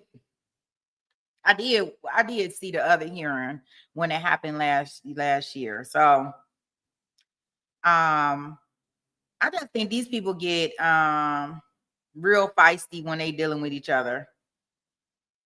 I think they are blowing this out of proportion because of that.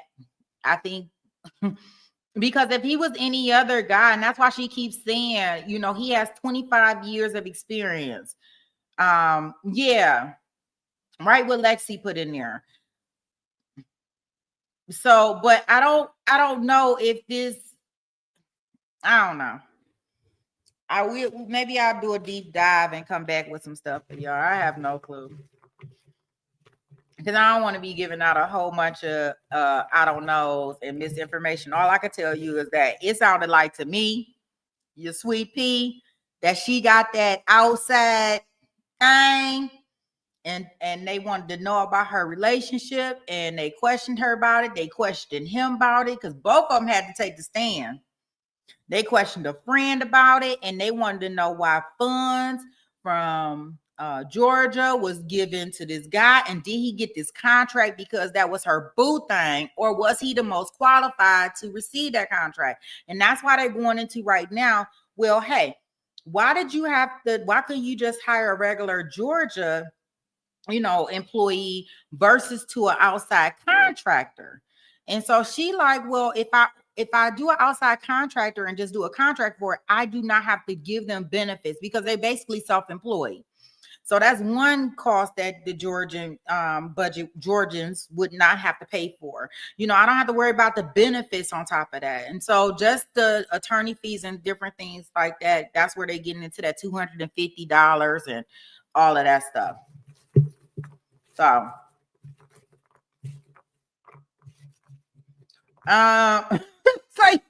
you say, what are your chances? I don't think Fani married. I don't think she married.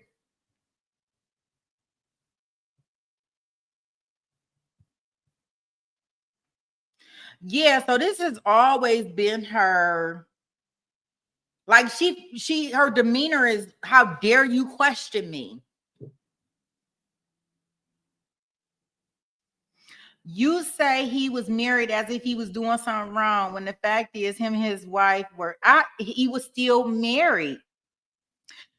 The 13th jury, as far as I'm concerned, unless you are divorced, you are still married and you are doing something wrong. If y'all don't want to be together, then get a divorce. So yeah, I think that if you are married on paper, get a full-blown divorce. No, you are doing something wrong. I think. I don't know. Don't pay me no attention. The 13th. I don't want to go over the semantics of married or not married, but I am saying he was married. That's definitely a fact. Regardless, married, separated, and living separate lives, married is married.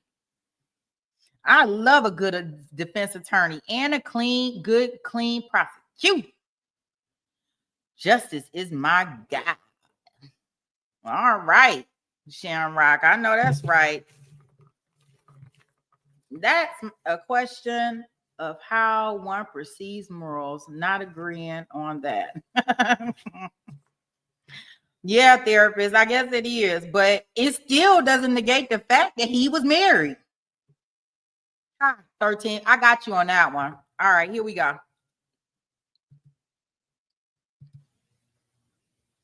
Maybe 9, approximately. You referenced to Mr. Cross before. I believe that's Who? I believe you referenced to Mr. Cross before. I don't know Mr. Cross. A couple minutes ago. Miss Cross, I apologize. What about him? Her. Who are you talking about? Miss Anna Cross. I never referenced Miss Anna Cross. I believe you referenced Miss Cross when we were going through. I didn't read back the testimony. Can you give me the breakdown of the total attorneys that were on the case? How many of those were full-time within your office and how many of those were independent contractors? I believe I had 3 independent contractors. One of those being Mr. Wade. Who were the other 2? John Floyd, Anna Cross.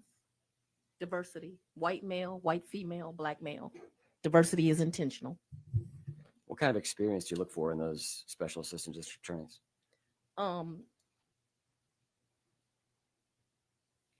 They're all amazing lawyers. John Floyd is the RICO expert. He wrote the book, literally. He taught me RICO. So that was his experience. He's not he's not necessarily going to be the trial prosecutor, but he certainly is great to help you put together an indictment, and he is certainly capable of questioning a witness, but that was not his forte.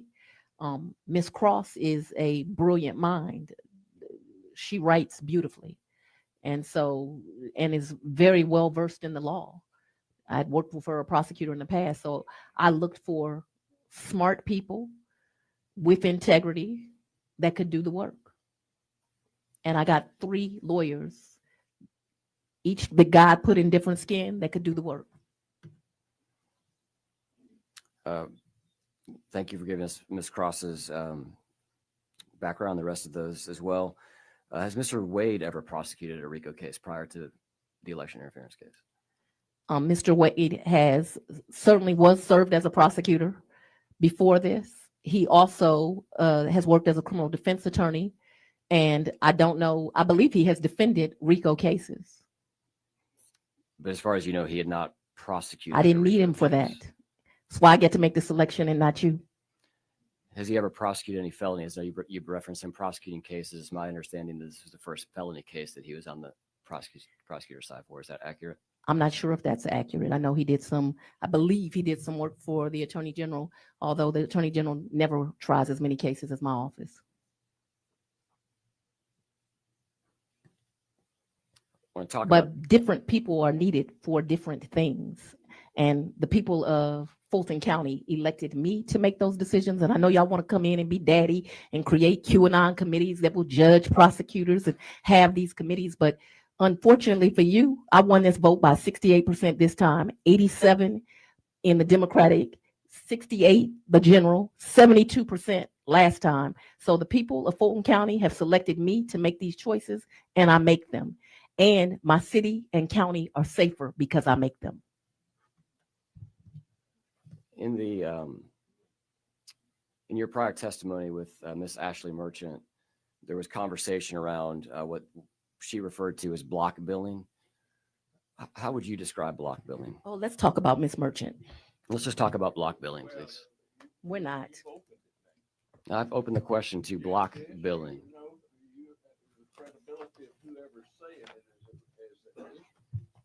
Well, then let's just.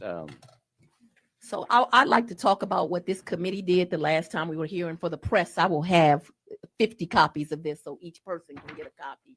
You all, the last time y'all had a committee meeting, you all purported this lie that I had the honor of meeting Vice President Kamala Harris. Me? No, I'm going to answer this question right now. And when you stated that, you stated that it was me and it was Mayor Dickens. And then you put this exhibit up for the entire world to see. How disingenuous, how lacking of integrity for Miss Merchant as an attorney to put it up, and for Cowsert, who I noticed is cowardly not here, to have it here. This clearly says, I'm at a Black History Month project. Almost every important Black elected official across the country was invited to it. I'm on the lawn with a cocktail, and yet y'all tell the world I was sitting down with the vice president having a meeting. It was a damn lie. And this is the evidence of it. And y'all had the audacity to put it up on a screen as if you were showing something other than the DA was having a cocktail on the lawn. I have never even had the honor of meeting Vice President Kamala Harris. Never. How would you define block billing? Like somebody who didn't know what the hell they were talking about. When I refer you to the screen, I don't review those documents, so you're asking me to look at documents that I haven't for the first time. What I can tell you is that I I'll give only you time to allowed review the Mr. Wade to documents. bill 160 hours a week. And then Mr. Wade would be the first one in the office making sure that my staff arrived. He corrected their behavior. They thought that 8:30 meant 8:30. He taught them that 8:30 means 7:45. He got there before them. He left after him. He taught them how to do this case. And he was a leader to that team and a public servant. And for that, him, like me, has been threatened thousands of times. You want something to investigate as a legislature? Investigate how many times they've called me the N-word. Why don't you investigate that? Why don't you investigate them writing on my house? Why don't you investigate the fact that my house has been swatted? If you want something to do with your time that makes sense, and you can use all this in your campaign ad, you attacked Fani Willis. What have you done, sir? Nothing. I'm going to refer you to the screen. I know you said you don't approve. I don't look at this. Review I've never these seen it, bills. so I can't talk to you about documents I don't approve and don't review. Can't talk to you about it. Who does approve the documents in your office when invoices come in? I thought we've been through this. I don't believe you said who reviews the invoices and approves the invoices in your First office. of all, I have no firsthand knowledge of it. You have no You firsthand want me knowledge. to testify about something I don't have any firsthand knowledge of? I'm asking. Are you asking me to speculate? Because I've clearly told you I don't have any firsthand knowledge of it, and I'm not going to speculate. The question is, when an invoice comes into your office from a special assistant district attorney, what is the review process for that invoice before it's paid? She's answered. She said she has a deputy of operations, and he reviews or she reviews, and then it goes through the county. So it's a repetitive question. What's the name of the deputy of operations? The question has been asked and answered, and I believe it goes straight to the county, so I'm not sure. Dexter Bond. Okay. Do you know who ATG may be initials within your office? I don't. I would assume it's accurate to say it's probably not Dexter Bond. I don't. It may be somebody at the county. What we're looking at here are two bills that were paid by and approved by your department. The one on the left is from the Cross firm, which refers to Anna Cross that we referenced earlier. The one on the right is invoice number 11 from Nathan Wade. And the first thing Let me tell you why this is such a damn the first joke. thing that jumps out to me as a non-lawyer, but as someone who has paid lawyer bills before, and I believe this gets to the question, the question which was around block billing. And here's my question for you, Madam DA. Are there rules in your contracts or otherwise when you hire independent contractors that gets to the billing methodology for your attorneys? In other words, are they allowed to always bill to the even hour, or is there a professional expectation that they would bill to the 10th? Let me tell you something. I had 3 attorneys working with me that had integrity. For you to insinuate that a judge that sat for 10 years and was the head of the magistrate court judges, that they did something illegal. They were underpaid. I have here documents where in one annual year, because I want you to remember his bills were over the course of 3 years. In one annual year made 8 million, made 5 million. And I'm going to make sure that the press has that so that when you're asking me about this great service to the state of Georgia, that it is understood that these are more than reasonable, actually bargain basement amounts. Ms. Cross would insist that I wrote government rate in her contract because she didn't want anyone to get confused that she would actually work for this rate, but for the fact that it was service to her community. So I don't know what we're talking about here, but to insinuate these 3 lawyers that have great integrity, have served this community well, did something unethical, I don't know why we're having this conversation. I don't know anything about whatever you're talking about. The state of Georgia allocates funding to your office. They hired those 25 lawyers, yes. And we are the questioning here is relative to the approval process of invoices that are paid by your office. You have testified that is done by Dexter Bond, that you're unaware of who this ATG is that signed off on this. We'll move on to this further line of questioning here. You know, old men have to go to the bathroom about every hour. Governor, would you like a 5-minute recess? We'll take a 5-minute recess.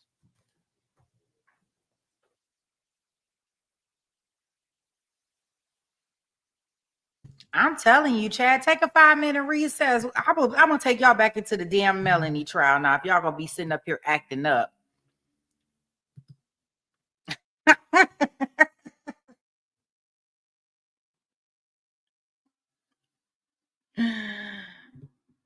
Oh gosh. Oh no.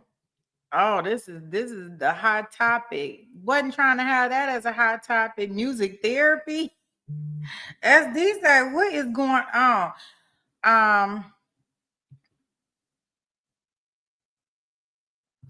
yeah, I don't think that was nice. Um, all right.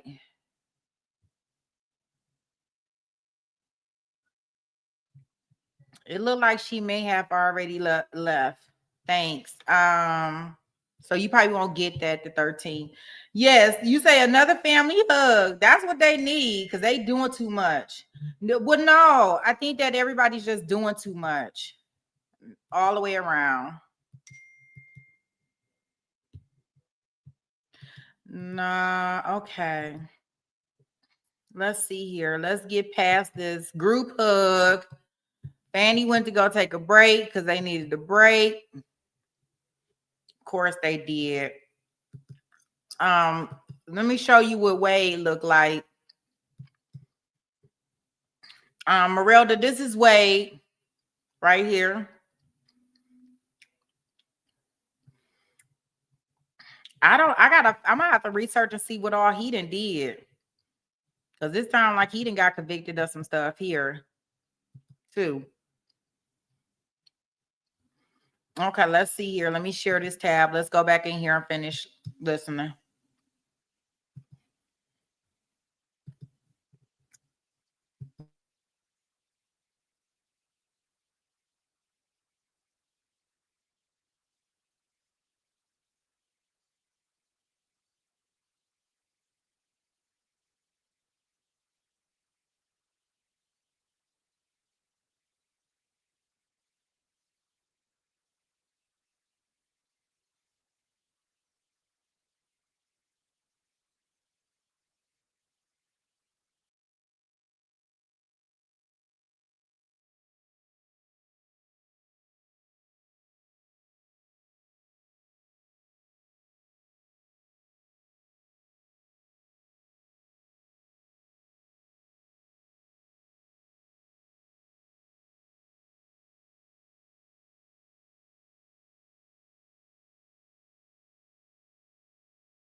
In a minute, let me show him. It froze my screen. This is him right here. This is Mr. Wade. There is testimony last year from him. There's testimony from Fanny last year. There's testimony also from a former partner of Nathan Wade. And I believe that if I'm not mistaken, don't quote me, they were all being questioned by Ashley Merchant. Okay? At the time. So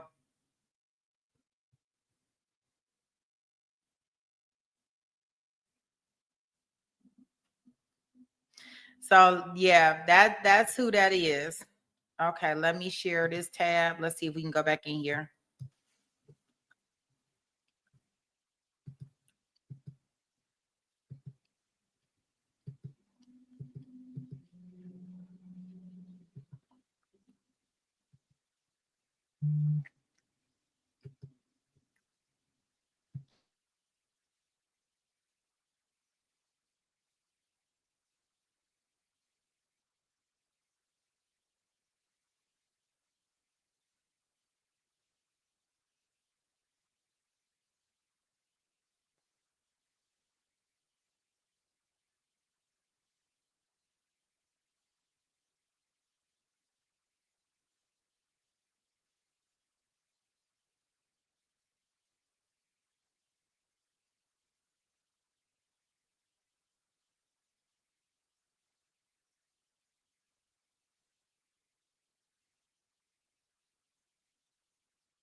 We'll call the meeting back to order in just a second here.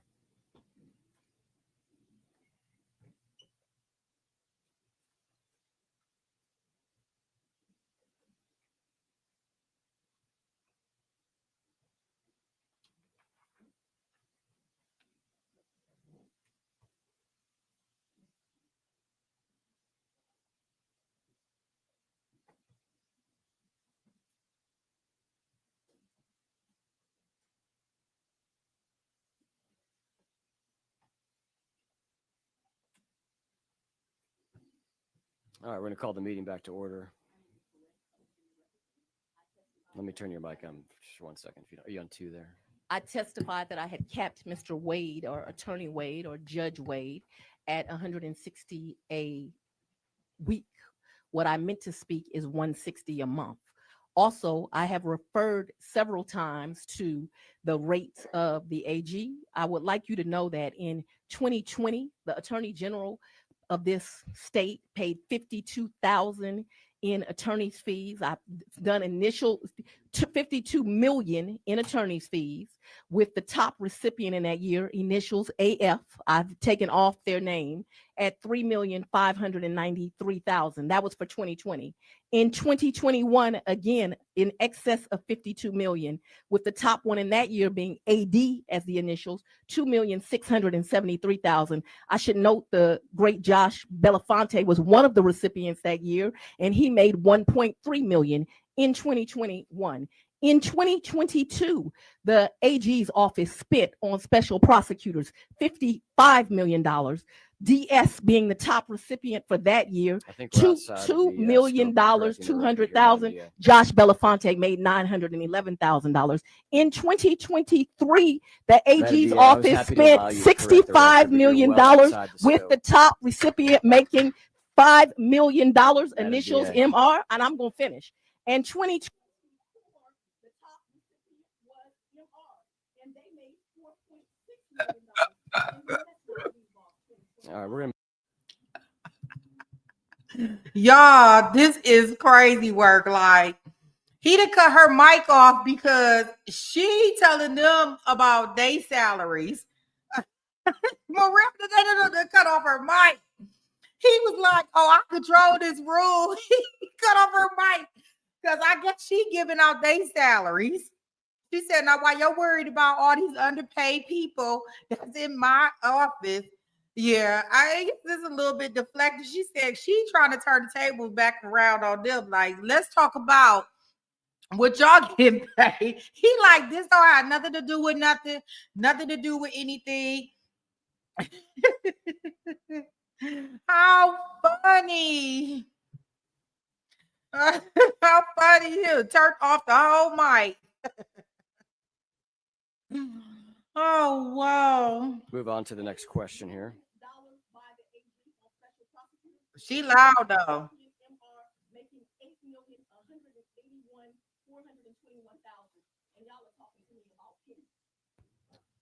And I have a copy for the press 50 if you like them. All right, we're going to move on to our next question here.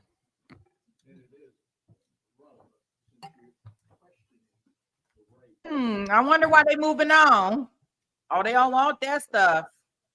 All right, I want to refer your attention to the screen. I like how they cut off her mic. Ma'am, have you seen this letter before? I got my signature on it. Do you have seen this letter before? Yes, that's how it got signed.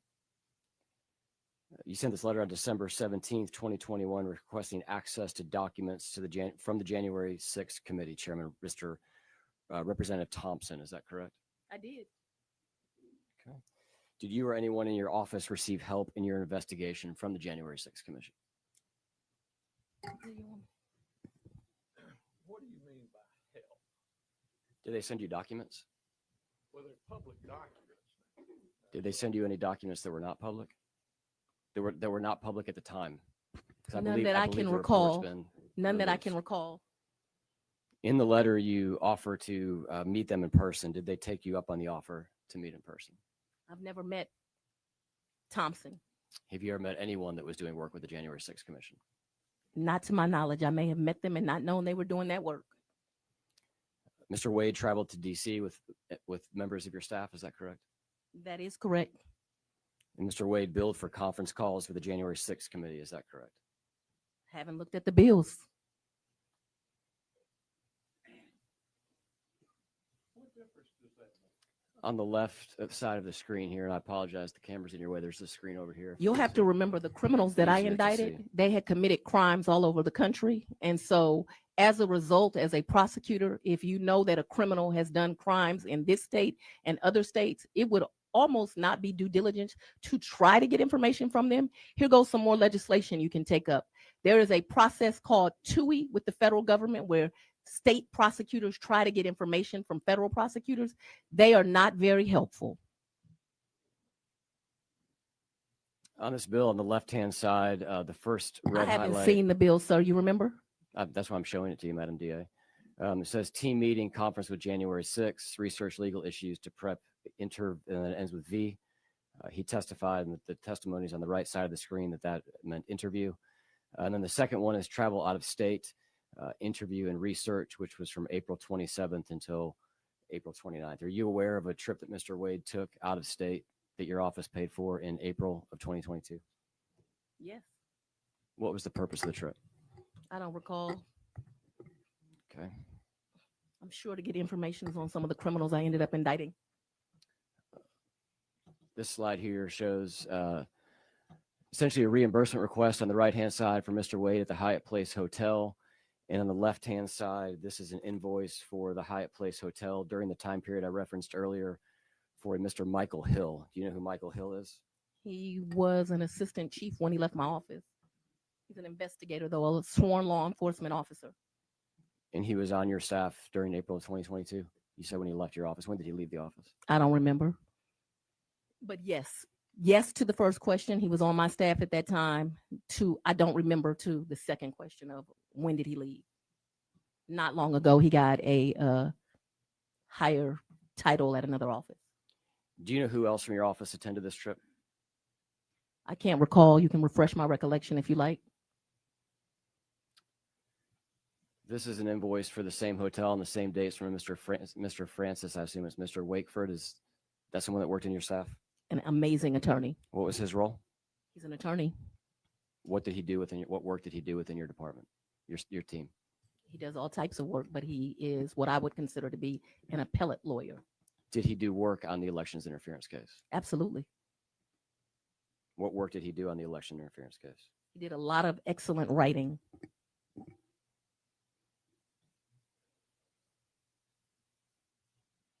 This slide here is for Mr. John Wooten, same hotel, same dates, same trip to DC. Do you know John Wooten He works for me. currently? Yes. What was his role in April of 2022? A lawyer, works for my office, does a lot of white collar crime for me. Did work on the election interference case? Yep. Okay. So is it safe to assume from both the testimony I had on the screen, your letter, and Mr. Wade's invoices that reference January 6th, is it safe to assume that Mr. Wade and other members of your staff went to DC in furtherance of your investigation of the 2022 election? Sorry, 2020 election. I'm not going to make assumptions under oath. You are unaware of whether or not members of your staff, 4 of them that we have here so far, or 3 and 1 independent contractor, you're unaware as to whether or not the purpose of their DC trip was to meet with the January 6th committee or members of the January 6th committee or lawyers working for the J6 committee. I know that they went to DC, and I know it was in reference to this investigation. I do not recall who they spoke with, but you all have tried to make this some nefarious thing that lawyers would try to investigate and find out information about people who came to Georgia and committed crimes. And instead of being honorable and trying to defend those people that you take an oath to serve, we're here with this foolishness. Do you know how many trips Mr. Wade took to DC? In his life? As it relates to the J6 committee or the 2020 elections interference case? I believe one, but I don't know. It's speculation. It wouldn't be speculation if he had told you about it. Did he tell you about any other trips that he took? But what you have to remember is it is whatever day it is in December of 2025, and I'm an office that prosecutes 64,000 people. And I know you are somewhat offended that I had the audacity to prosecute, these folks that came into my county and committed crimes. But this wasn't special to me. This was another day of business.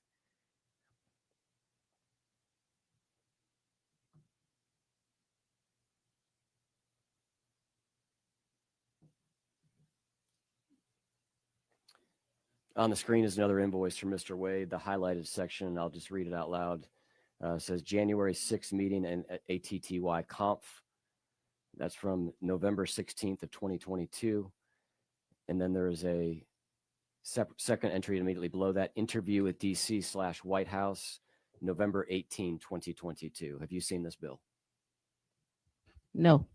Are you aware of phone calls or conferences that Mr. Wade either attended or was a part in that relates to the J6 committee or the election interference case, working with the J6 committee that is separate from the April trip that we just discussed? We didn't do much work with a J6 committee.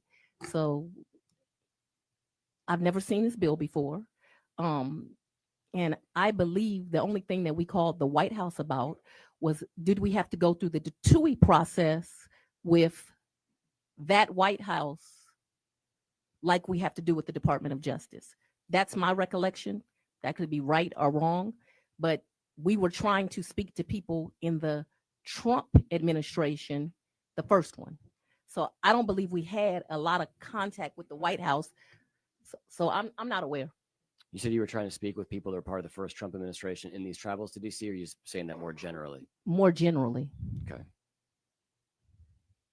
And just to clarify I want to make sure that I have the record correct here. You're unaware of who Mr. Wade. I can't recall those level of details.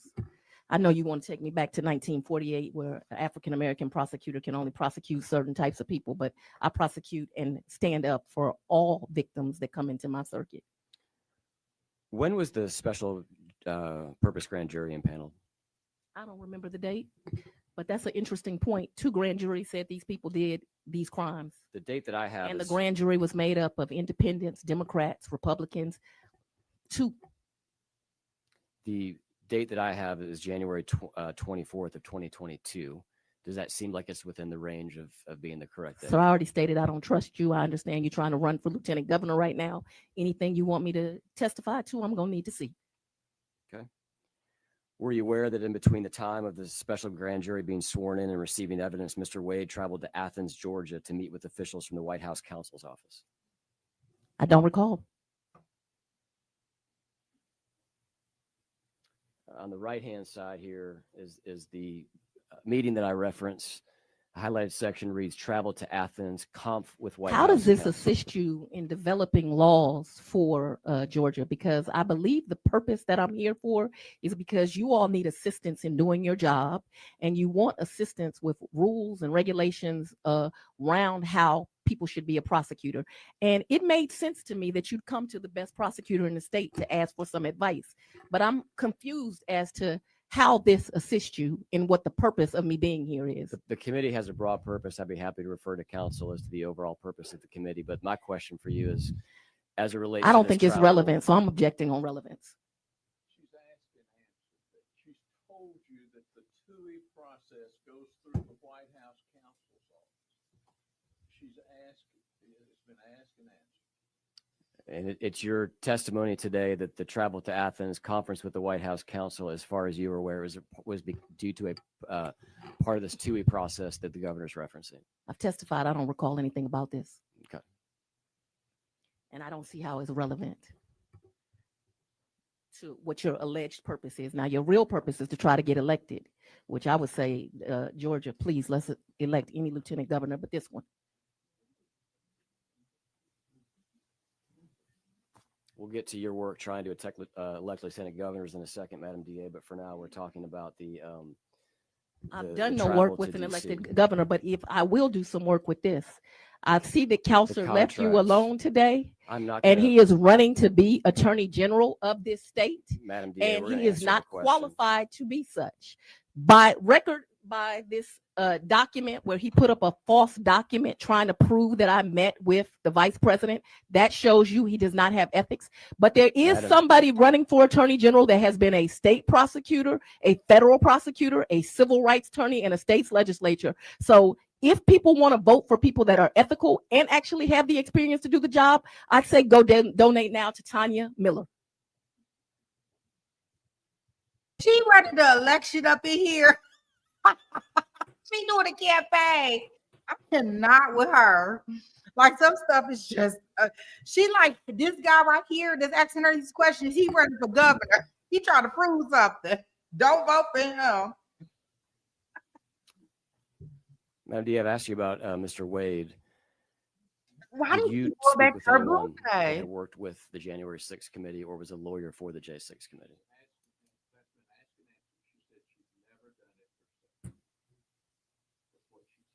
Did you communicate with members of the J6 committee through any intermediaries that relayed messages back and forth on your behalf? I don't recall ever speaking to anyone of the January 6th committee. What you asked me, though, is have I ever met someone? I am a public official. I meet people all over this country all the time. Shake hands, take pictures, kiss babies, all the things elected officials do. So I have no idea if I've ever met someone that may have been part of the January 6th committee.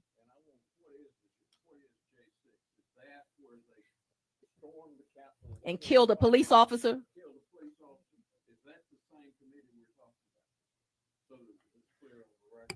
The ones that have been exonerated, we say that we stand with law enforcement, but don't care when police officers get killed. We're going to continue on to the next question. Governor, you are here to advise your counsel. You're not here to pontificate. Absolutely.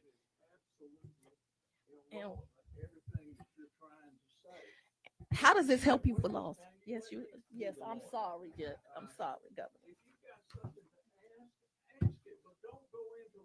There must have been a conspiracy here when they went up and looked into the folks that broke into the Capitol in shamu suits or whatever that was and put the vice president of the United States out saying, hang Mike Pence, and that they were prosecuted and then pardoned by President.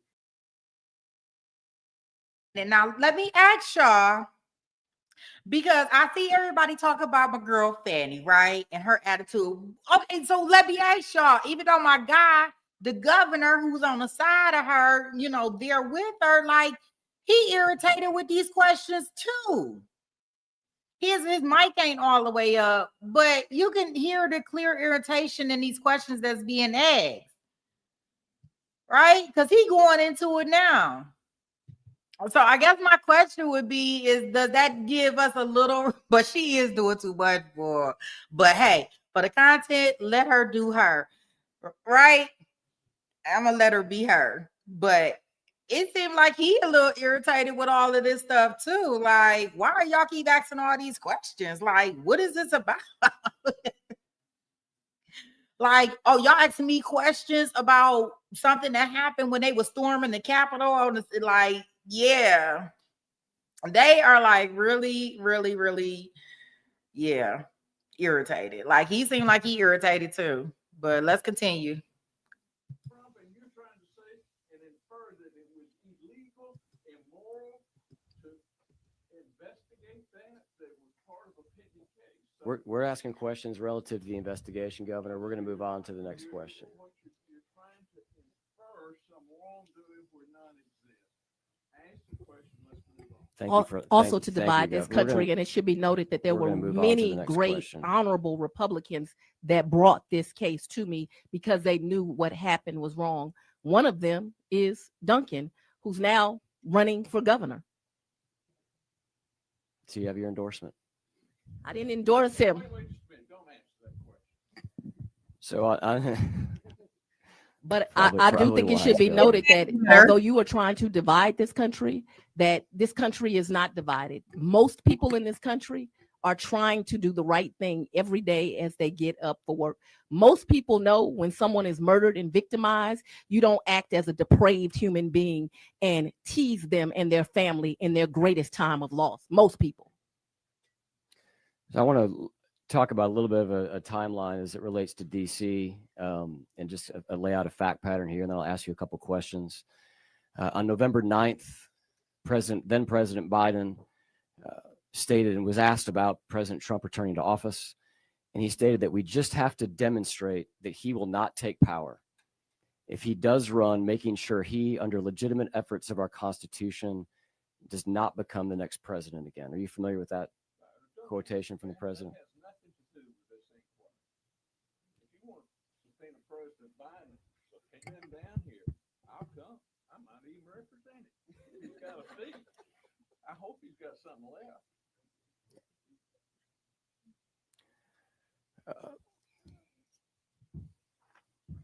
We're getting mighty thin. So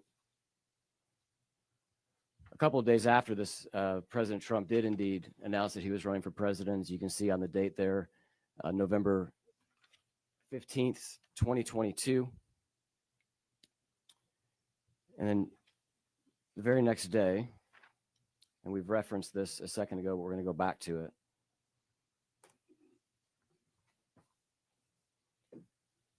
This helps you develop legislation. How? The very next day, there was a conversation between Mr. Wade. I'm sorry, there was an 8-hour, was described here as an interview with DC and the White House. It reads interview DC/White House. It's on the screen. And I'm laying a foundation here, Governor. On November 18th, the very same day as this 8-hour phone call with the White House, U.S. Attorney General Merrick Garland appointed Special Counsel Jack Smith.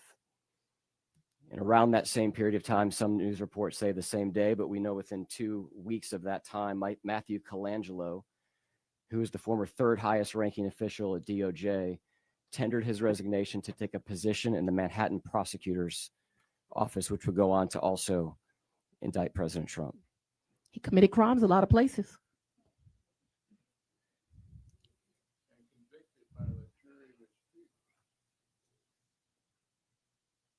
And you know, this is very important. November 18th, you all want to intimidate people from doing the right thing. And you think that you're going to intimidate me. You all have been trying to intimidate me for 5 years, which is why I have not been able to live in my house for 5 years, because the N-word has been written on my house.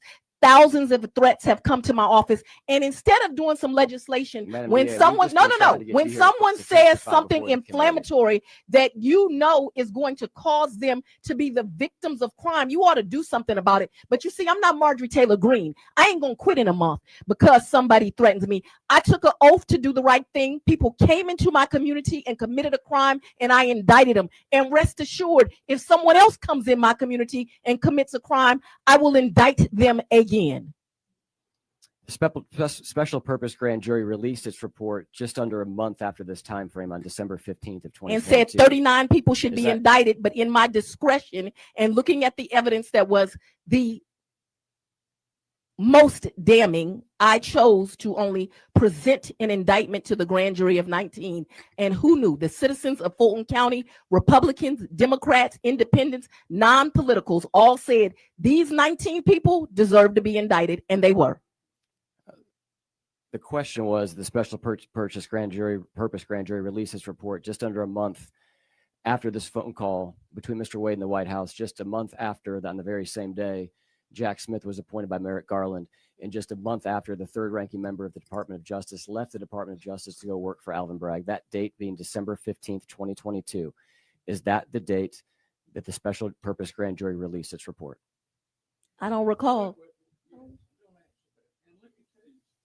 You don't recall? Does that? She said she did not recall, and to try to, everybody's a crook in your mouth. Jack Smith. Well, there were some crooks. Well, I know. They were on the indictment.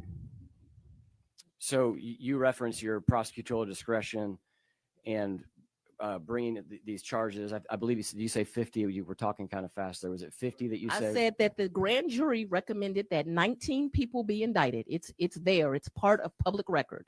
What I did was look at all of the evidence against each of those persons, and I chose to only put forth an indictment that talked about the 19 most culpable. Those 19 were presented to a grand jury. I just want That to clarify. 'Cause grand you said jury- 19 twice. I just want to clarify your testimony. 19 people were indicted. Originally, how many were recommended? You said 19 for both. of those. That's what I'm 39 getting were at. recommended. 19 were presented. How many of the electors? There were 16 electors here in the Capitol that cast votes for President Trump. Is that correct? They were not electors. There were You 6. talking about the fake electors that y'all sat in a hearing and listened to? Many of y'all. In this same room. I was not in the room. But I'm referencing there were 16 electors who took part in that meeting. Is that your understanding? Why are you not offended that people came before you and lied? Were there 16? Were there 16? I don't remember. I don't remember. Okay. How many did you indict? What does this have to do with you developing legislation? Because this is not relevant. So I'm going to object relevance. Where are we going? I thought this was supposed to be. I thought y'all needed some help. It was supposed to be about rules of conduct. And so now you're getting into where the electors met here and they weren't really electors.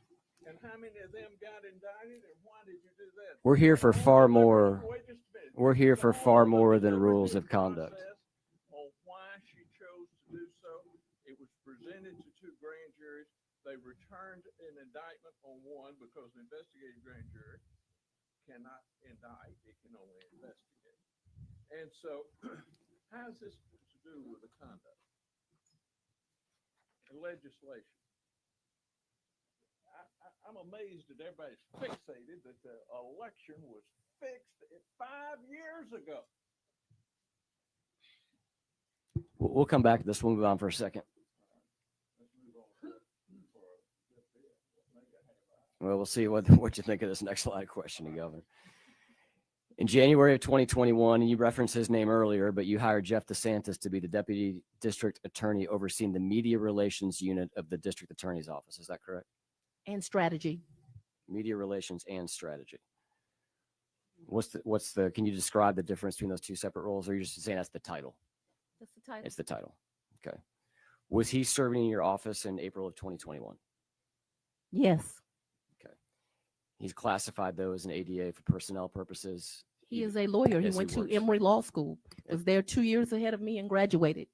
He's my elder.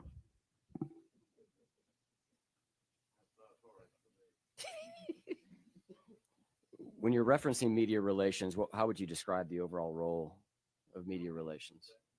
This has nothing. I don't read about media relations in any of these resolutions. It's beyond the scope. This is within the scope of the state's funding to that department.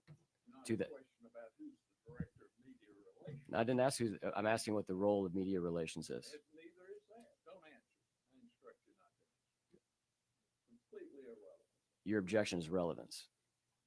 No, my objection is the reason she hired and the reason that she has hires and fires employees and the reason that she undertakes to run her office is a matter of employees, which is accepted and is true and is a deliberative process. So you are asserting that the role of a media relations director is privileged. You want clarity on that, Counselor? So you're instructing the witness. I'm gonna- I'm not arguing with you. I'm just trying to understand what the objection is. It would help if you, Governor, respectfully, it would help if the objections could be limited to like 5 to 10 seconds. I mean, I don't need a speaking objection. I'll give you 30 seconds, but it's counted by words, Governor. It is beyond the scope of the resolution, number Okay. one. All right, can we break and address that? I'm going to say my objection. That's fine. We'll do it all together. I'm just trying to understand. I'm not trying to debate, I Governor. think he's just looking for clarity on your objection, Governor. Beyond the scope, irrelevant, and the decisions she makes on personnel are not subject to inquiry. All right, on the beyond the scope. I'm sorry. I can do that, I guess. Is that me? It's on. Oh, it's on? Yep. Okay. Can you hear? I know I'm not going to convince you, but I just want to give you the chance. I certainly know I'm not going to convince you, Madam DA. Whereas this is lines 26 to 30 of Senate Resolution 5. Whereas many have concluded that the conduct of District Attorney Willis has brought her and her office into disrepute. My office has brought myself into respect. Ma'am, I'm sorry. And so that I'm not done, Governor. Undermine public confidence in fair, impartial, and The public voted me again by 68% respect.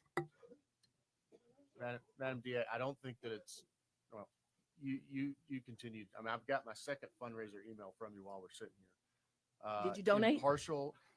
I did early on when you ran against Paul Howard, and you know that. You selected the best DA in the country. I'm just here as a lawyer, man.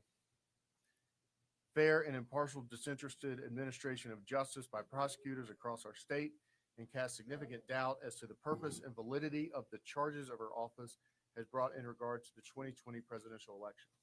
Further, when you get to the language, the actionable language under powers and duties of the committee is hereby reauthorized to undertake legislative investigation into the issues mentioned above or related thereto. So I would submit it's broad. I presume that doesn't change your position, but I just, okay. You say that it is irrelevant. You mentioned at the start of this that you were going to be able to object to privilege. Is it your position that relevance is a privilege that you're asserting? more than just privilege. It is also that it's beyond the scope. And what you've read me there is just confirmed that it's beyond the scope. Or related thereto when it speaks to. Related thereto refers to the 2020 election. Correct. And both you and Madam DA have said that her decision to bring the case and how it was brought and who was brought against, the exact things the Court of Appeals talked about as initial pretrial decisions, caused people to question and the fairness and of justice. And so if that is what the courts have said, not me, I'm not here to say one way or the other, but if that's what the courts have said, and that is in the language of the Senate resolution, your position is that it is limited to what? It certainly does not encompass who the press secretary is. Okay, but the question that was on the floor was, what is the role of a media relations person? Fine. I think the question was, and if you need, I'm sure it could be asked this way, is what is the role of the person? And so to that question, which does not include any individual, but what is the role of the office? The objection is scope and privilege, or scope and relevance. Correct. Okay. And also And since you mentioned fundraising, I'd like to make sure that this is part of the record. Counselor believing he's going to go after Fani Willis and asking to donate at the last period. I also have 50 of these for the press because this is about folks sitting here trying to get elected.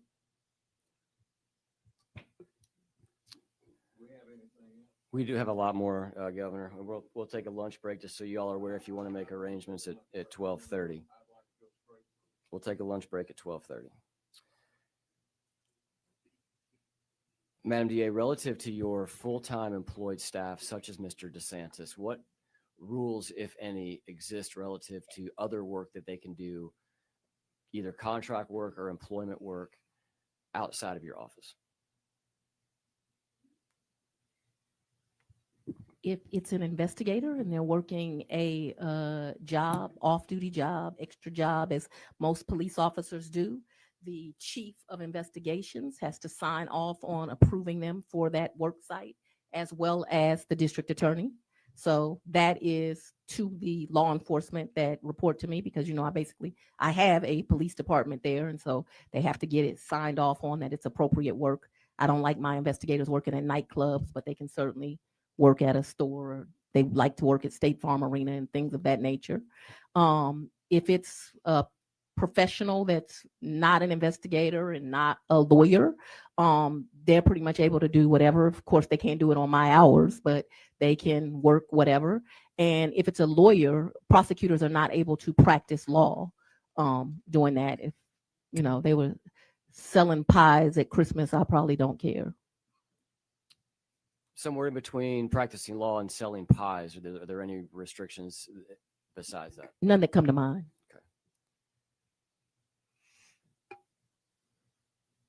Are you aware of a entity called critical mention? I am. I'm aware that you all use it. What can you tell me about critical mention? Critical mention kind of tells you when your office or an issue that concerns your community comes into the news space. It has been used as a device by my office to find witnesses. It's been used as a device to determine if there's a pressing issue among my constituents that they are concerned about. But it is basically an outlet that lets you know what's going on in your community. It's helped us find witness victims, and like I said, been used for security. Help me understand how it helps you find victims or find out what's happening in the community. What's the? You would be surprised because people will complain about some issue. You won't know anything about it. Somebody got robbed. It brings cases to your attention because, you know, I'm not a small prosecutor's office. I'm a huge prosecutor's office. And so it brings things to your attention. I can't give you more than that. Are you aware of any other uses that your office uses critical mention for? I don't know all the uses. I gave you some. Okay. You sent a letter to Governor Kemp, Secretary of State Raffensperger, and Attorney General Carr. I believe it was essentially a records retention notice in early 2021. Is that correct? That is correct. Okay. I didn't want anyone destroying evidence. Not that they would do so intentionally, but I didn't want them to do it unintentionally. So on the screen is a report from Critical Mention that we referenced earlier. This report was in an email from Mr. DeSantis to you and someone who worked for you at the time. And this came the week after the time that the letter was sent. And the letter I just referenced to the governor, the AG, and the secretary. Mr. DeSantis's email states that the analytics graph is attached as PDF. The previous one I sent was for, quote, Fulton County District Attorney. This one is for, quote, Fani Willis. We are getting more coverage via your name than by title. This graph has the coverage value for the last week at over $150 million. That's obviously high, but even adjusting downward, it's still a huge number. And then what's highlighted in red here is part of the critical mention report that mentions, which I'm going to just assume how often the search, which I think that he said this one is for your first and last name, what the audience was, which was approximately 6.3 million people, and then publicity value, which I think is what Mr. DeSantis is referencing when he references coverage value at $150 million. Do you recall seeing this report? I don't. Do you recall critical mention being used at all within your office to track the value of media as it related to the coverage of the election interference case? She told me she doesn't recognize this chart. I'm asking generally if this report, I'm asking if you've seen any report. I don't know that I've seen any report, but I've definitely heard Mr. DeSantis say, you know, that these numbers are always inflated. So yes, I've heard of it before. But you're asking me about a particular report. Have you seen this page from a PowerPoint document before? I've seen it. I don't recall it. Okay, this was also sent by Mr. DeSantis to your email. And here this captures a broader range of time. The first one, I believe, is for just a couple of weeks. This captures essentially the first 11 months of 2021. At which point in time, those audience impressions have grown from the previous number of 6 million, if I recall correctly. The publicity value on the last one that we looked at was 150 million. This one is $637 million. Do you recall seeing any other report that was tracking the publicity value of your name, your work, or your prosecutions? I can never recall seeing a report. Does not mean I have not seen one. I do not recall seeing a report. But so that we're clear, I've heard Mr. DeSantis mention things that are along what you're talking about. This is an email from Mr. DeSantis dated around the same time frame as the first report, February 17th. And he's referencing now just the first search that he did, which was for Fulton County District Attorney. he lays out that name received $67 million, which he already said was more than your name. And he concludes his email by stating that even half of that value would be staggering. Right. He doesn't believe the numbers. He thinks they're inflated. And that's kind of what I reference him talking, that he doesn't believe the numbers. But he does believe that the value, whatever value, what value means, that we would all need to interpret there, but that even at half of the value, he believes that would be staggering. You're asking me to speak on? No, I'm just stating what I'm reading in the context here. How does this help? Well, now I'm going to ask you, as a public prosecutor, why would media coverage and the earned media value, either for your title or your name, be relevant to your job as a prosecutor? You'll have to ask somebody else, because I don't know the answer to what someone else is thinking. I do know that it has been very important to me, and it continues to be very important to me, that we are very transparent with our public about what we're doing, and that the media, when they're doing their job, it is important that they tell the public what the work is that we're doing, and that they tell them what the services are that we provide them, and that we are always here for them. So that is an important value. The first time, I don't want my constituency to see me, and this is something I say all the time, first time they get to know the Fulton County District Attorney shouldn't be when I'm locking up their nephew. That's not when it should happen. The first time they should see us is when we are out in the community doing service projects, whether that is I am in the schools. I am the only district attorney in the country that all year long I am in the schools with our children, making sure that we see them in the classrooms and not the courtroom. So that is me touching my students and their parents. The first time they see me is when I'm giving away book bags. The first time they see me is when we're doing Christmas drives or Thanksgiving drives. The first time they see us is so that they know that they are coming to an office that is a judgment-free zone. And I think it's why, and I have this for the media too, I have a 92% conviction rate this year.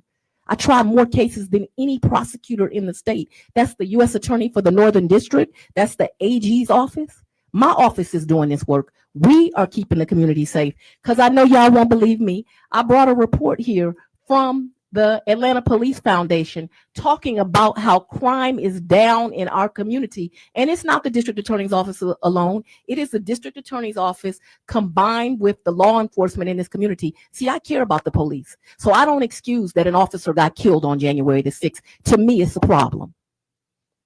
The question was, as a public prosecutor, why would media coverage be relevant to your role? And I answered it. I don't know that you did, and I want to clarify, because I think what you answered was why public relations are important to your role, and people seeing you before they get locked up and all that stuff you referenced, which I think is valid. My question is, there are multiple emails that are tracking in concurrency with your work in the election interference case. With my concurrency in work, period. That's the work that you think is important. I've answered the question. It's asked and answered. We should move on. The question that I'm asking you is not, why are you doing public relations? I'm asking you, why are you tracking the dollar value of your name and your title? She has told you she does not know the report. She has told you that she has heard it discussed, but she does not know the details. She has told you that it's important to get a message out. And if that's not been asked and answered, I don't know what. Governor, I certainly understand that. I'm not asking about the outbound messaging. I'm asking about the inbound tracking of the dollar value. If you believe that we've covered that, we'll move on. This is the first payment for critical mention. That's a yearly subscription of $10,000. You told me earlier you've never seen a payment voucher form from Fulton County, so I would assume you've never seen what's on the bottom right. Is that correct? I don't think we should assume, but you'd actually be correct. Okay. I'm assuming that your testimony was correct earlier, and I'm tying it together to right now. The second time that critical mention was used, and we talked earlier about funds and accounts. This check was used to pay critical mention for their 2022 contract. Have you seen this check before? Have I seen the check? Yes, ma'am. No. Okay. What account is this from? It was a Fulton County account. One of the accounts Paul left. So I can't answer you what account it's from. Whatever bank that's from, that's the account it's from. Just to clarify, you're saying Paul, you're referencing former District Attorney Howard? Yes, and you were absolutely correct. Former District Attorney, I believe it's from one of those accounts. But That's actually speculation too, but I assume that's what it's from. Do you know how your name got on an account that was formerly used by District Attorney Howard? Absolutely. At the beginning of my tenure, I had to go and switch names from that DA to this DA. And part of that changing of names was changing this bank account. Correct. Okay. What is the source of funds for this bank account? I know when we talked earlier, you referenced essentially you get everything over to the county. You don't have your own credit card. You don't have your own accounts. I want to clarify what this account is. It was accounts that Paul left. There were a couple of them. At the beginning of my term, we put our name on those accounts. Me and District Attorney Howard did not have a conversation. He went to the bank, then I went to the bank, and we used it for things for the office. We've been audited 50 million times, so it's in some audit. There's no DA that's been audited as much as me. Do you know how much money was in that account when you? I can't recall any of those facts. Do you know if you've allocated any additional funds in the time that you've been DA into this account? I do not believe so. Brings me to an interesting point. We did not want to take in money. And I also wanted to have an office that was transparent. And so in my first 4 years, the only way that a district attorney would take in money would be from open records. Well, I had this great idea as the new DA. I wanted the records of Fulton County DA's office to be equally accessible to the indigent and the rich. Many people abused that. And so I had to change it in term 2. I mention this because I didn't take any money during the first time for open records. And so there's no other reason that a DA would take money in that I can think of. If there is one, I'll have to be educated on it. As it relates to this, well, let me ask this question. You referenced there was 2 or 3 other accounts? There was a couple of accounts. We've been auditing all my audits. You know, once y'all started attacking me, they audited me every other week. There is no DA. I just passed a DOJ audit. Do you recognize the signature on this check? It looks like DB, Dexter Bond. And Dexter Bond, just for clarity, is your Deputy of Operations. That's why he would Operations. see these kind of things and I would not. Do you know what the allowed or the restrictions around the allowed uses of this account, of which you All money that we have has to be used for the betterment of my office. and the only source of funds that you're aware of in this account where it was money that was in the account when you signed it over from former district attorney? That is correct. Are you aware of anything else that has been paid for out of this No. account? Make sure you understand me clearly so y'all don't. I'm sure other things have been paid for out of this. Your question was, am I aware of other things that have been paid for? I can't recall that from 2021 or 22 or any other year. What's the reason that this account would be used versus the voucher system with the county that I've had up on the screen a couple of times so far this morning? They would make us. I go to them if this is what I need done for the office. I don't make selections on what account is used. I don't even know what all those accounts are. I can't tell you that this account is the account that you can buy books out of. This is the account that you can do this out of. But I know they have those kind of delineations with the county. But I don't get that. You're in the weeds. And it's your understanding that this account would have been something you referenced in audit. The state Senate's never done an audit. Oh, I've been audited a million. The county has audited me, the federal government. I have been audited and audited and audited. And is it your understanding that this account would have been captured in an audit? Absolutely. Okay.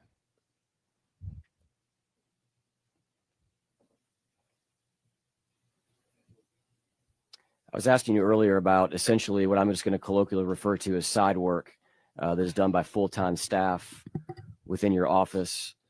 And I believe that you told me essentially you're not micromanaging. There's no prohibition on side work. Is that correct?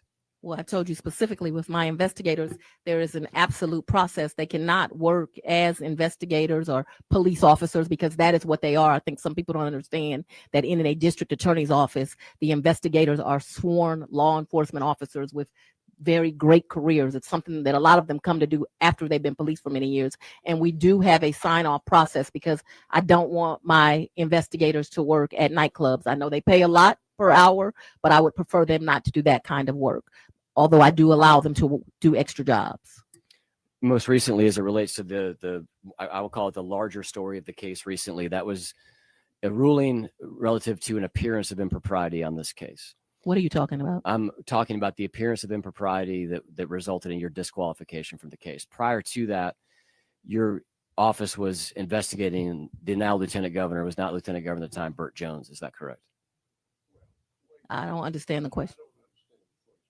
Has your office ever conducted an investigation into then Senator or Lieutenant Governor Burt Jones as it relates to the election? How does that help you with legislation? Yes, sir.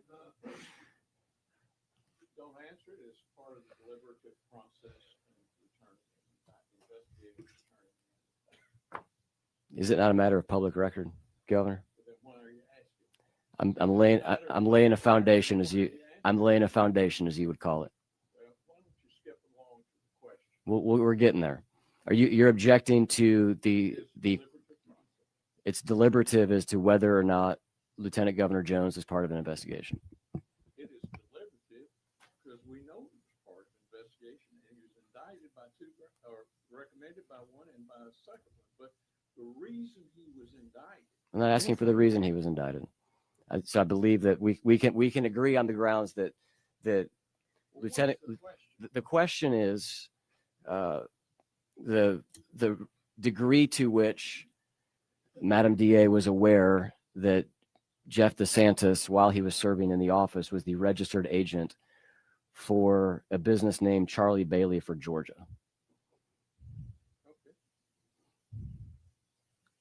What's your question? My question is, are you aware that while he was employed by your office, Mr. DeSantis was serving as a registered agent and secretary of an entity called Charlie Bailey for Georgia?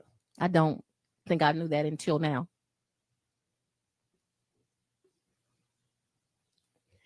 But Charlie Bailey, who's now head of the Democratic Party, I consider a great personal friend. I heard that he was maybe in the Capitol today. I've not had the opportunity to meet him yet. Former assistant.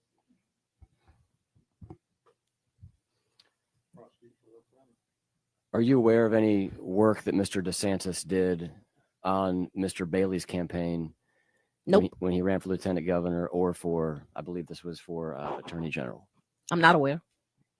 Are you aware of general campaign work that Mr. DeSantis is involved in? I don't know. Am I aware that he's ever been involved in campaigns? While he's been working for your office, I'll clarify that. No, I'm not sure that I do know that he's working for campaigns while employed for the office, but I certainly know that in a prior life that he did work on campaigns. He's like, as we get older, we tell war stories.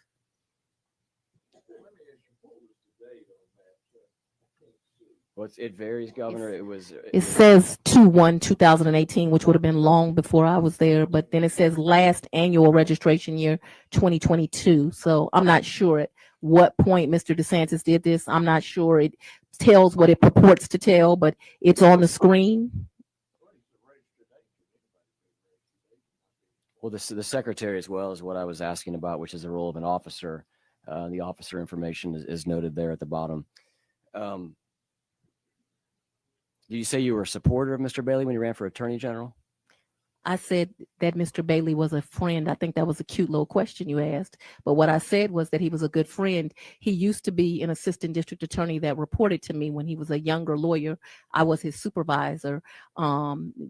If you know Attorney Bailey, he's a white male, probably around 40 years old now. And I just adore him and his family. So you don't recall if you supported him for attorney general? I would support Mr. Bailey in anything he does. He has great integrity. Anything he wants to do, I'm here to support him. So you did support him when he ran for attorney general? I'm trying to get to the core of the question here.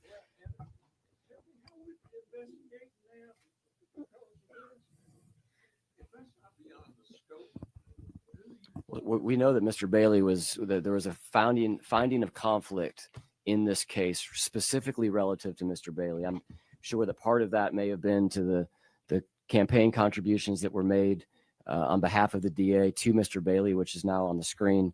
There was a fundraiser, I believe, that was the acute conflict that the judge recognized, and so that's what we're getting into. This is directly applicable to this case. I don't find it relevant, but he's a friend, and I gave him some money when he was running.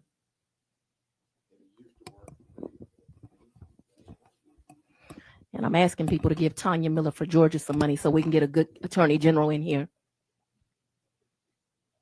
Not a corrupt one that puts false things on screens. So Mr. Jones was a candidate for lieutenant governor. Is that correct? It should be noted at the time of that ruling, which I still find to be ridiculous. Mr. Bailey was not running against Mr. Jones. He was running against Kwanzaa, and I can't remember his name. It was a Democratic race. But the ruling was found. I take exception with many of that judge's actions. But, you know, I'll leave that for another day. At the time of the fundraiser that you did, it was in a primary, and you knew that whoever he was, that's was a great point. It was a primary. It was not a general. He was not running against Burt Jones. That was a fabrication of facts. He was running against Kwanzaa Hall. His name just came to me. You get older and you forget things, but he was running against Kwanzaa Hall, and I did a fundraiser for him. That is absolutely correct. And he need to give me some money back, $2,500. I need a contribution. Mr. Jones moved to have you disqualified from the investigation based on your fundraiser. Is that correct? Yes, and that's something else that I'd like y'all to take up as a legislative body. I think that when judges rule on things that are directly in the favor of legislators, we should have a bar of when they can be appointed to the next bench, because I'm watching a lot of judges in my career do things in an effort to kind of say, pick me, get promoted. And I think that it would be some good legislation of this body and of the legislature to say that if a judge directly rules on something in the favor of any legislature, it should bar them from being promoted. That'd be some legislation, since y'all want some help with legislation. And Judge McBurney granted the motion to Mr. Jones to have you disqualified. Is that correct? Correct. And then surprise, Scandalakis has dismissed the case. We're going to get to Scandalakis in just a second, but Judge McBurney said that it was, quote, a plain and actual and untenable conflict. Is that correct? He did. Okay. He described it, I believe, in oral commentary, and stated that he regarded the optics were horrific, described it as a what were you thinking moment. The left circuit described McBurney as unethical. We're going to talk about, people pontificating. Is that what we're doing here? I'm just laying, we're going through the fact pattern of this case. And then, as you referenced, Mr. Peter Scandalakis, as head of PAC, continued the investigation after you were disqualified. He concluded the investigation did not warrant further action after interviewing Mr. Jones 4 times and reading your entire file, among other things. Did you give your entire file? Mr. Scandalakis has never read our entire file. When he just dismissed his case, there's no way that he read the entire file. There's no way that he reviewed all the evidence. It's no way that he interviewed witnesses. But as Counselor set up, shitting and grinning in front of the media saying, oh, we know this case going to be dismissed. I bet you do. Are you familiar with a company called Canal Media Partners? It's my fundraiser. I think that's the name of my fundraisers. No. Canal Media Partners is who I pay to do filming or something. It's somebody I pay. On the screen, we've got your 2024 summary from the State Ethics Commission page, and Canal Media Partners is listed as the second highest paid expenditure of your successful DA campaign. They do great commercials. Use them. To the tune of $527,000. Is my understanding from looking at their website that they do media buying, among other things. That's why I won by 87%. And there's a gentleman by the name of Mr. Chris Hutman who is brilliant. Does work for you. So you're familiar with Mr. Hutman? He is brilliant. What does Mr. Hutman do? He buys media space. And if you're an elected official listening, you might want to hire him, because he is able to go and find you the best rate so that you can get the best media. So really the best bang for their buck. Don't mean this to be a commercial, but I did win by 87%. You might want to work with him. His LinkedIn shows present work with or employment at. It doesn't clarify either, but it shows that he's been at Canal, which we've talked about, for the last 13 years, and at a company called 2020 Insight LLC for the last 15 years. Are you familiar with a company called 2020 Insight? It sounds familiar, but no. I might have paid him. I just don't remember.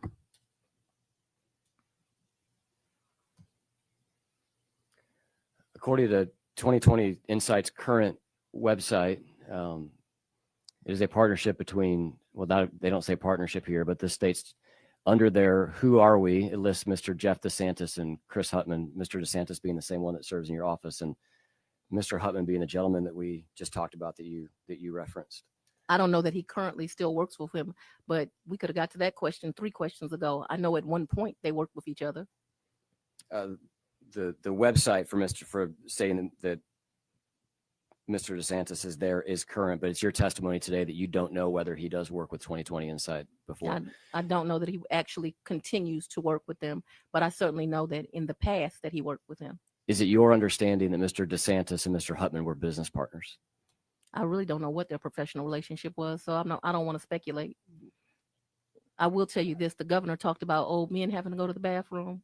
54-year-old women do as well, so we don't have to get me to a bathroom break. We'll take 5. Thank you.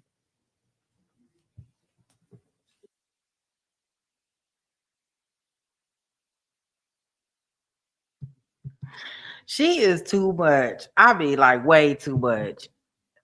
We did not need to know that the 54-year-old woman had to go to the bathroom in the middle of this thing. Like, that's so unnecessary. Like, she is so full of drama. They like all that drama from Fani.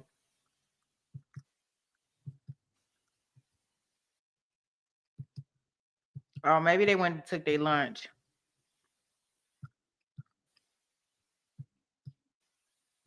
Yeah, she is. By the minority.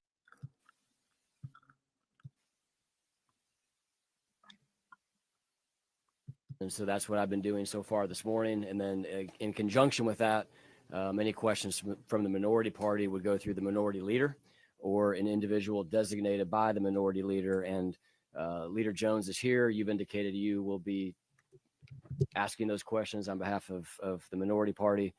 And with that, I'm going to turn it over to Leader Jones. And that should be pretty brief. Hopefully we're near the end here. Madam DA, nice seeing you. Good afternoon. Good afternoon to you too. I do have one quick disagreement point with you. Mm-hmm. As a fellow person from the MEAC, we all know that South Carolina State University is actually the university. There always has to be a number 2. They did win the championship. Absolutely. I did have a question for you because I was wondering if I had the numbers correct. Did you say $80 million was spent by the AG's office in one period of year? In 1 year, yes, sir. I have this exhibit. You are welcome to it. It runs, and it's $80 million just for the special prosecutors. In 2025, it was $75,744,000. In 2025 to date, so the year is not over, they have spent $80,056,000. What we did was collect the 13 top people that received money, MR, because we didn't think it was necessary for people to know who they were, but you can get this off the made $8,181,000. The 13th person on the list, so everybody else is in between, made $1,050,000. This is in one annual year.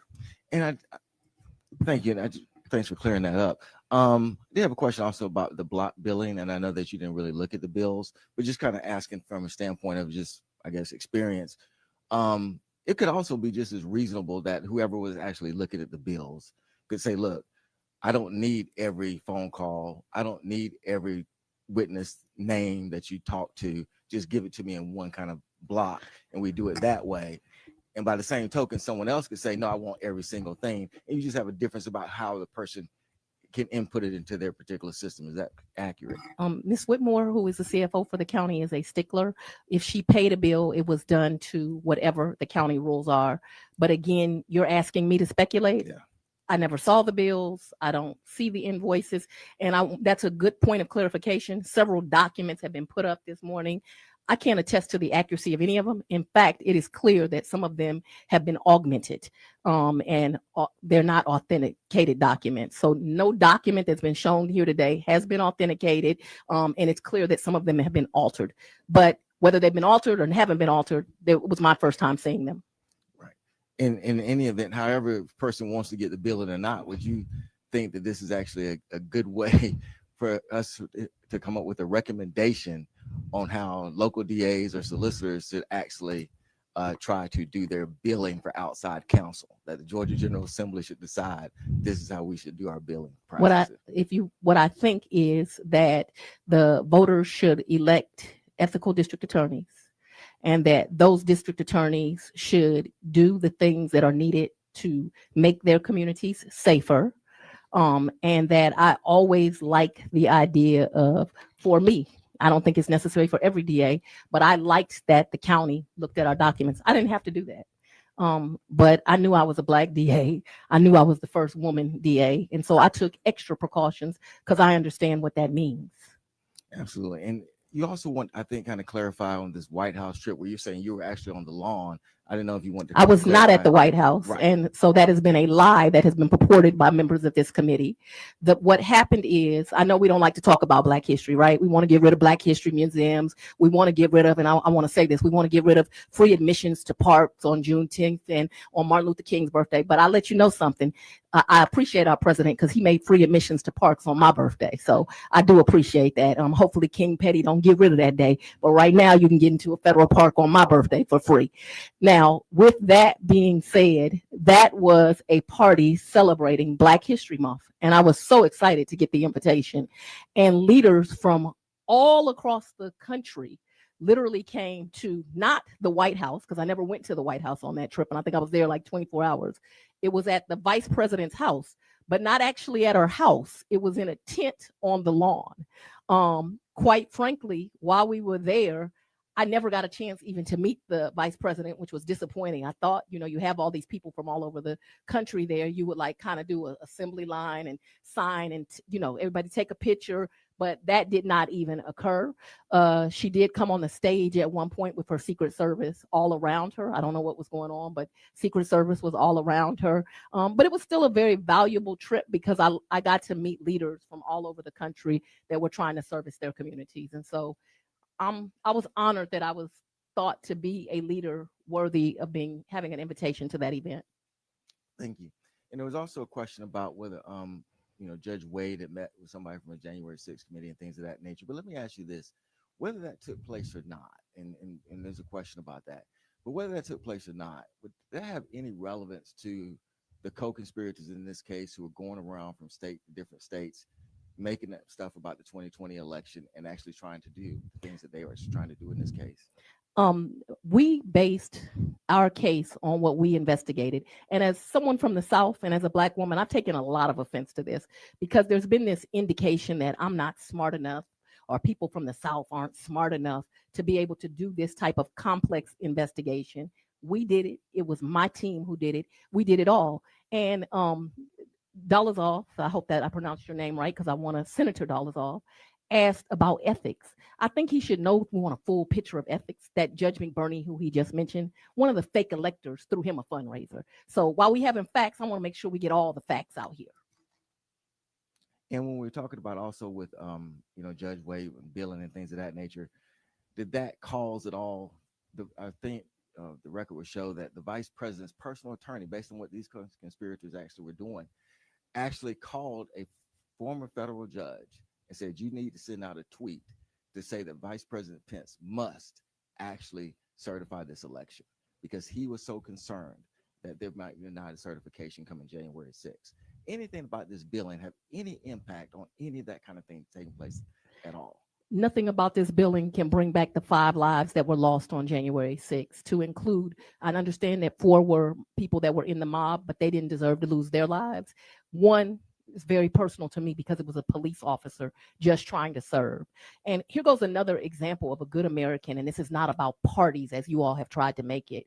They tried to kill our Vice President Pence.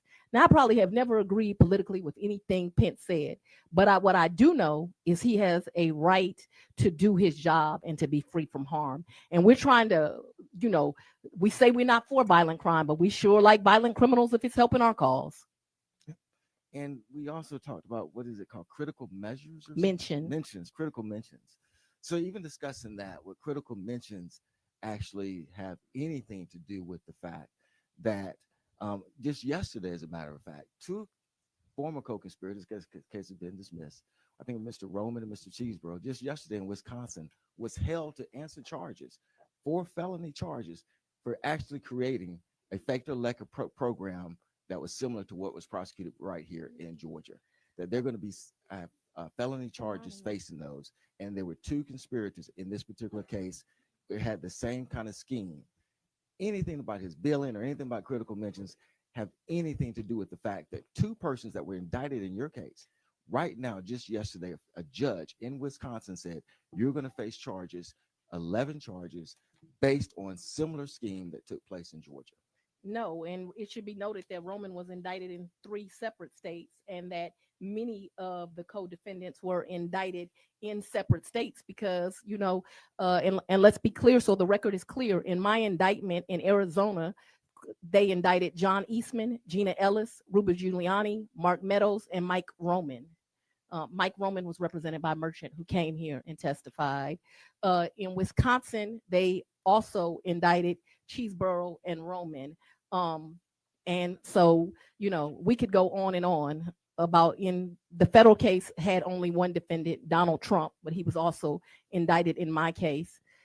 So these defendants committed crimes in our state and other states, and there's all this talk about political enemies. Not one of these defendants do I consider to be my political enemy. I'm sorry that they think of me as an enemy. I guess they don't know that their job is to serve me, to work for me, to make life better for me and my family, but they are not my political enemy. And I actually pray for them because I see issues. And also within Wisconsin, the quote unquote fake electors there actually got sued. And the discovery in that case was over 577 pages. Now, you didn't get to the discovery process in your particular case, but I'm just curious because we were talking about Mr. Scandalakis and how deep he had gotten to your case. How voluminous was your case at the time it stopped? Huge, much of this room it could fill up, if not all of this room. It was huge. It was lots of witnesses that had to do a lot of work was put into this, because I always want to make sure that I am a fair DA, and that's why you see a grand jury recommending 39 people based on their conduct being indicted, and me cutting it down to 19, because I'm only going to put forth those with the worst evidence, who did the worst things. But I'm also a fighter for victims, and I was fighting for the victims in this case. And the fact that, to some prosecutors, Ruby Freeman and her daughter have no value. She has value to me, and she should have value to other Americans, because what happened to her is horrible. And for someone to say they couldn't prosecute a defendant who came in a room and lied for the grand jury, I mean, a baby prosecutor could have prosecuted it, but, that's neither here nor there. And lastly, where we're talking about billing being correct or things of that nature, or critical mentions, does any of that change the impact, I think, what these co-conspirators were doing based on the indictment, that the ultimate goal was to overthrow the 2020 election? That was the ultimate goal. And we've had people that are supposed to be leaders that instead of being leaders are just cowering down. This country needs leaders, not cowards. I don't have anything else, Mr. Chair. Thank you, Leader Jones. I've got a few more questions here. Some of this, Madam DA, will be a little bit more, philosophical manner. I want to get your take on some of the testimony that we've had prior to your arrival around some of the state laws. You've shared some of your thoughts already on some of those things. But one thing that we've talked a lot about in the committee is the use of special purpose grand juries. Can you, for the benefit of those watching, outline the difference between a grand jury and a special purpose grand jury? A special purpose grand jury is for the purpose of investigating. They are not legally allowed to put forth an indictment. And so that is what a special purpose grand jury is for. So, and you referenced this earlier, the process of going to 2 grand juries. In your case, with the use of the special purpose grand jury, you went from that special purpose, which was used for investigatory means that you mentioned, then ended up ultimately with a grand jury. Is that correct? That is correct. Okay. It's been described to me that a grand jury exists to essentially put a check on prosecutorial power, to require the prosecutor to have to prove some element of grounds to bring an indictment. Would you agree with that statement? It's one way to phrase it. How would you phrase it?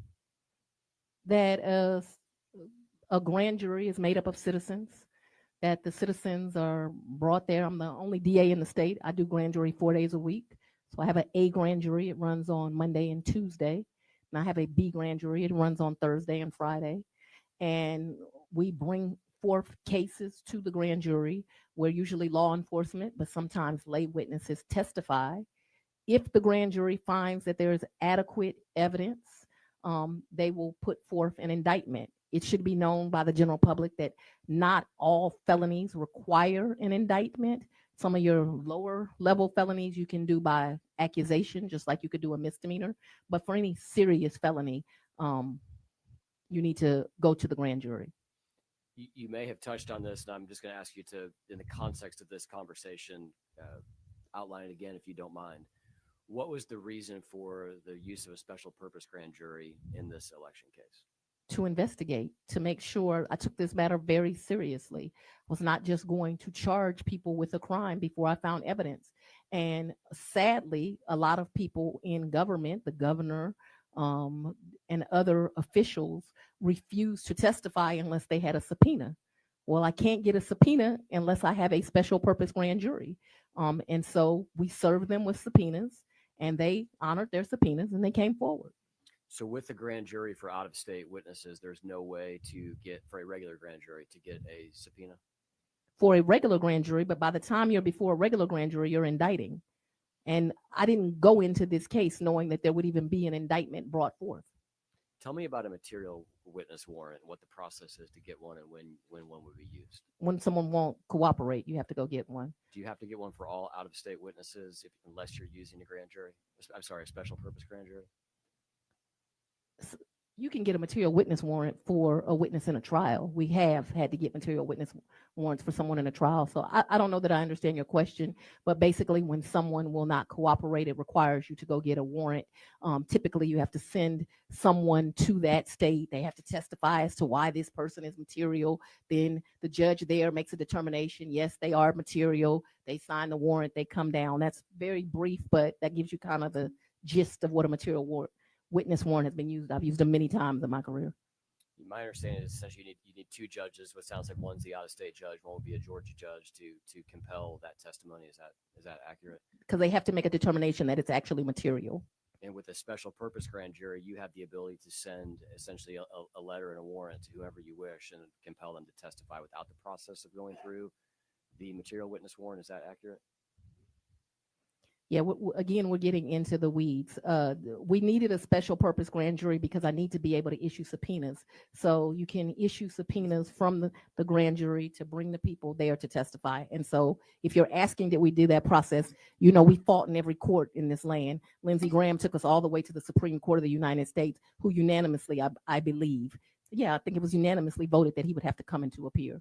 We are getting in the weeds, just indulge us because we do need to, the law needs to be specific. And not sure if you watched the testimony. We had a couple of DAs that testified, one of whom, and I apologize, I don't recall the gentleman's name. He essentially, I'm going to paraphrase here, said that he believed that, or I think he stated that it would be fine with him if we struck the entire code section as it related to special purpose grand juries, because in his opinion, that kind of blurred the line between investigator and prosecutor and puts you in the position of kind of being the investigator and the trier of fact. I don't know if you've heard about this testimony or not. I haven't heard this testimony, but what I do know is Coca-Cola and the girl that sells lemonade, they both sell liquids, but it ain't the same work. And so you brought people from jurisdictions that do not do the complexity of cases that I do. Now, all work is honorable work. So hear that. And prosecutors everywhere are trying their best to uphold the law. But to get somebody from a jurisdiction where they got 15 lawyers and, you know, they bring a grand jury once every 6 months, and to ask them to discuss my work where I'm running grand jury 4 times a year and 12,000 new felony cases, 4 times a week, and, you know, 12,000 felonies a year is the most complex cases, you know, that this state sees. I don't think you were talking to people that you should have been. So I disagree with him, and I don't even think he has the ability to comment on the work of the Fulton County DA. Well, and I noticed that you didn't bring any diversity here when you brought witnesses. You brought all Republican, Caucasian. people to come and to tell you about my work. I don't need daddy to tell me how to do my work. I know how to do my work. Yeah, I don't recall any of the DAs that came commenting on your case at all or your work at all. It was more so trying to get a broad swath of the state, somewhere from. But it would be like me telling you how to run a DA's office in a rural community. I don't know. Well, the challenge for us, Madam DA, is we have to write laws that do give respect and deference to the reality that there are larger jurisdictions like yours, and there are smaller ones, and there are a lot of DAs around the state that have to follow the same. Well, that brings us to another law. When you all are trying to decide the salaries of district attorneys, you surely should not compare those that have my volume of work to those that have smaller jurisdictions of work. Now, I know it brings ire to some, that is the Democratic DAs that keep most of this state safe, but the reality is they run the largest jurisdictions. They happen to, in most cases, be minority, and they deserve to make more money.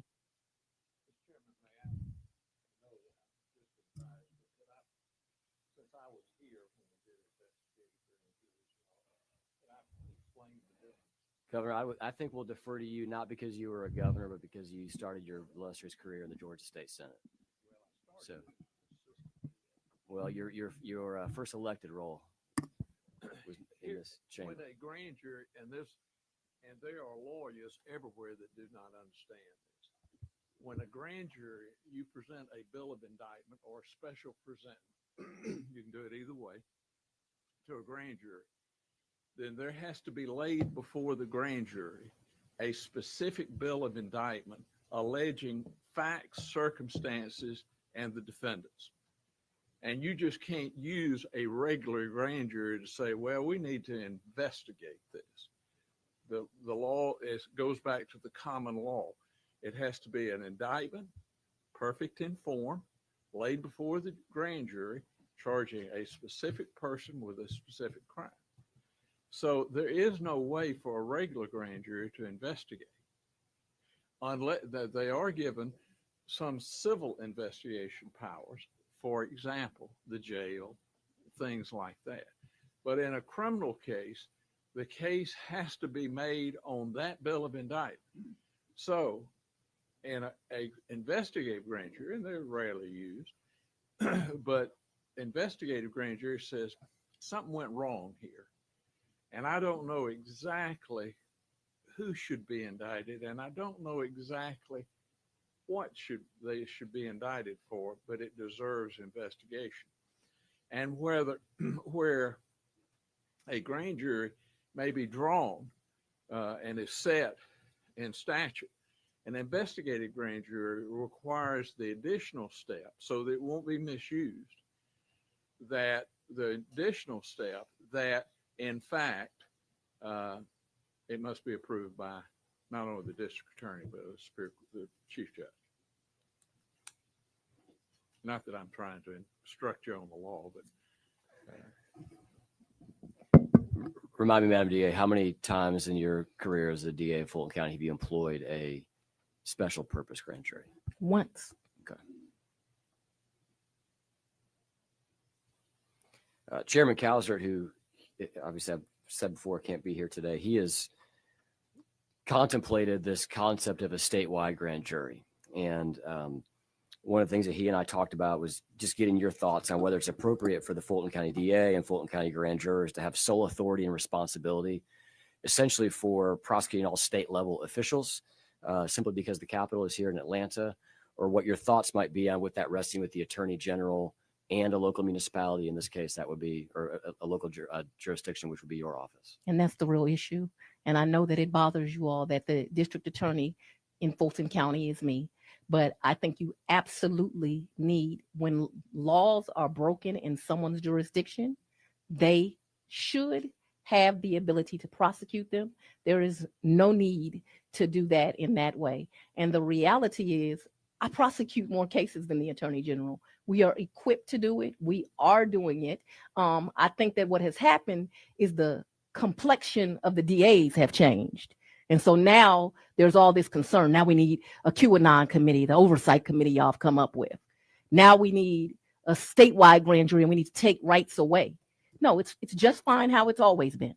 I think what he's contemplating, at least as he kind of jotted some thoughts out to me, would be concurrent jurisdiction, where you would still have autonomy, but the Attorney General would also have the ability to prosecute cases. You would be opposed to.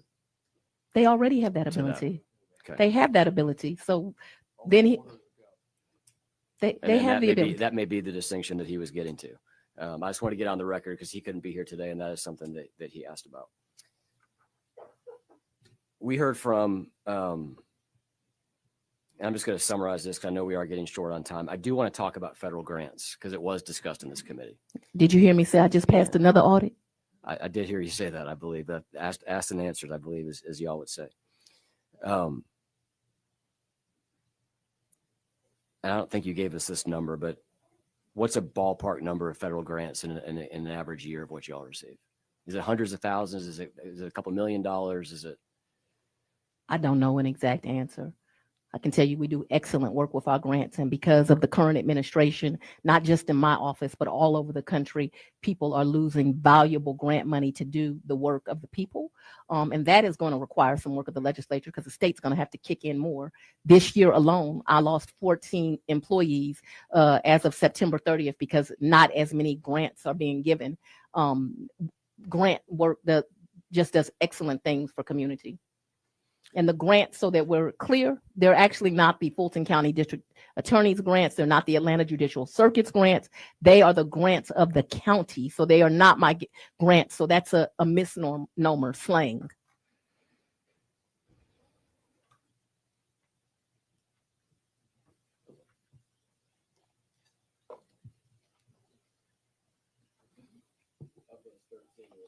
Or were they admin? What do they do?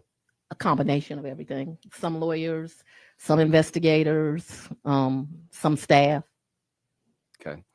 And those weren't all federal grants. I want to move quickly through, and I don't want to belabor this, but there was a letter that I want to ask you about that came from Senator Grassley relative to grants. And then we heard testimony from someone who I believe used to work in your office, is no longer employed, named Amanda Timpson. Yeah, all of her, 5 of her cases have been dismissed now. So I think that you should know that on summary judgment because she gave this committee information that was incorrect and her cases have been dismissed. You're not soothsayers. You wouldn't know that as you went into the future, but facts were provided to you that were inaccurate, not true. And those cases were dismissed. And it's about 5 cases, some dismissed by her counsel. One was just dismissed on summary judgment. I've not misused grant funds. You were given false information. That's not the only witness that gave you false information, but that one certainly did. Okay. And I'm going to kind of cross-reference a couple of things that was the testimony from Ms. Timpson. I also reference a couple of things in the letter. The letter specifically notes that your office received $500,000 in 2020 to open a youth empowerment and gang prevention center. You know, I wasn't the DA in 2020. Correct. I'm just going to ask you if the money for the grant has been used for that purpose, to your knowledge. I wasn't the DA in 2020. I can't speculate. After receiving Mr. Grassley's letter, did you have the opportunity to look into the use of that $500,000? I don't believe I did. I don't think I responded to Mr. Grassley. Okay. The letter highlights a report that roughly $89,000 of those funds have been diverted to what is known as the Offender Alumni Association. Is that report accurate to your knowledge? I don't have any knowledge and I'm not going to speculate. Okay.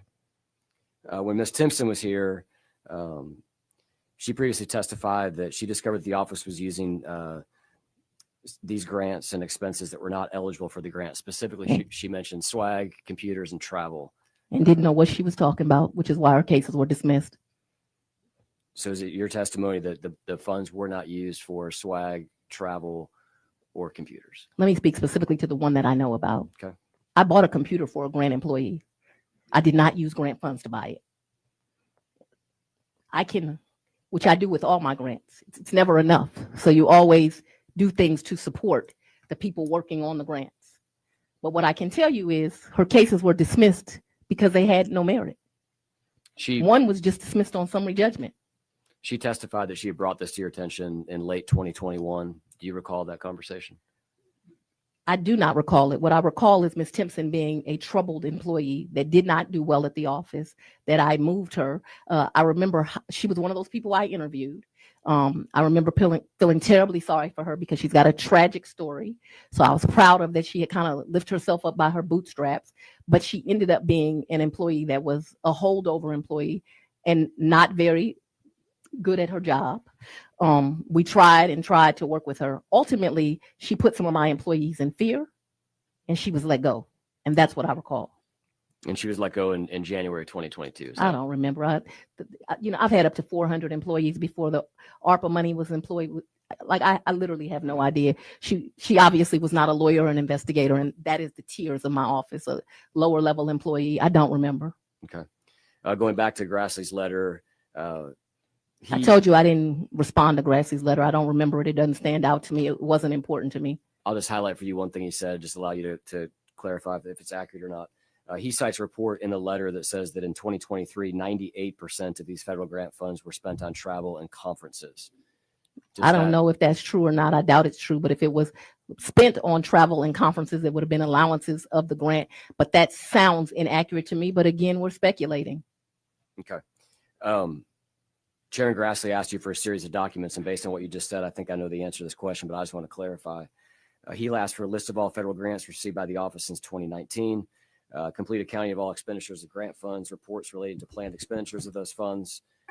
Have you complied with Mr. Grassley's request? I believe Mr. Grassley was ignored. Okay. Would you be willing to provide those documents to this committee? I think you've been provided documents. What did happen was I provided documents to Jim Jordan. Do you know if federal grant uses and sources and details that was requested by Mr. Grassley would have been captured in what you provided to Mr. Jordan? Have no idea. This is a large office. It's not a rural office. I have a grant team. So if we request these documents, you'd be willing to provide them to the committee?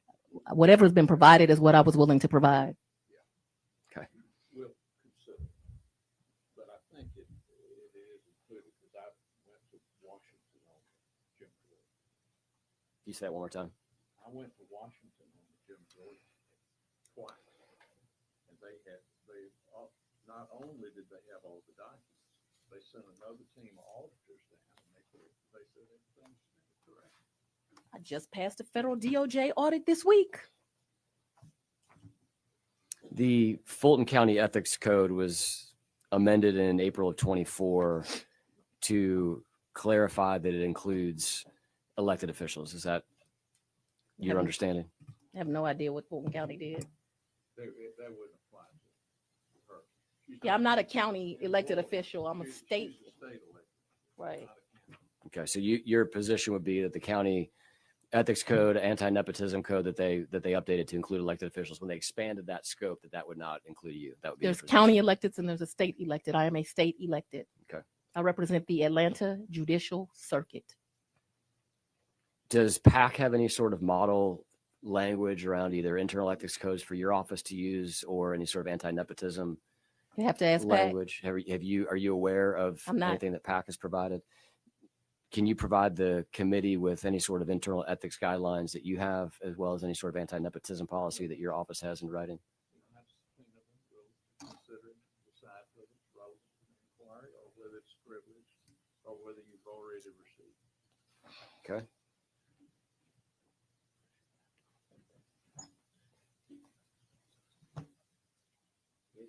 Does an internal ethics policy exist in writing?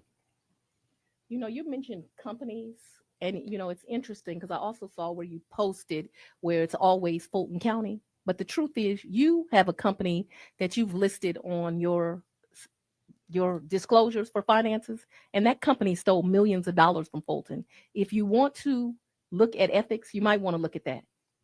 Does your office have any sort The of company's name is internal Teletrax, in case ethics? anyone thinks I'm making this up. And people died because that company did not provide the services that they purported to provide. Does your office have an internal ethics policy that's in writing? Not that I can recall. Okay. I want to lastly just ask a couple of questions about the Open Records Act. Let me tell you something. I have a 92% conviction rate and a 92% clearance rate with open records from January of 24 till November 30th of 2025. I've gotten over 1,600 open records requests. This ain't a rural town. Say that number again. I'm sorry. Over 1,600. And we have cleared 92%. Now, it should be noted that in 24, people were abusing the open records thing. Ms. Merchant, as you mentioned, over 30 requests for open records. lots of people were abusing it. And it troubles me that in 25, I have to now start charging people for open records because I realize people will abuse it. But 92% of the open records requested, we have cleared. Can you define cleared? What do you mean when you say cleared? They've asked for documents and we've given them to them. Okay.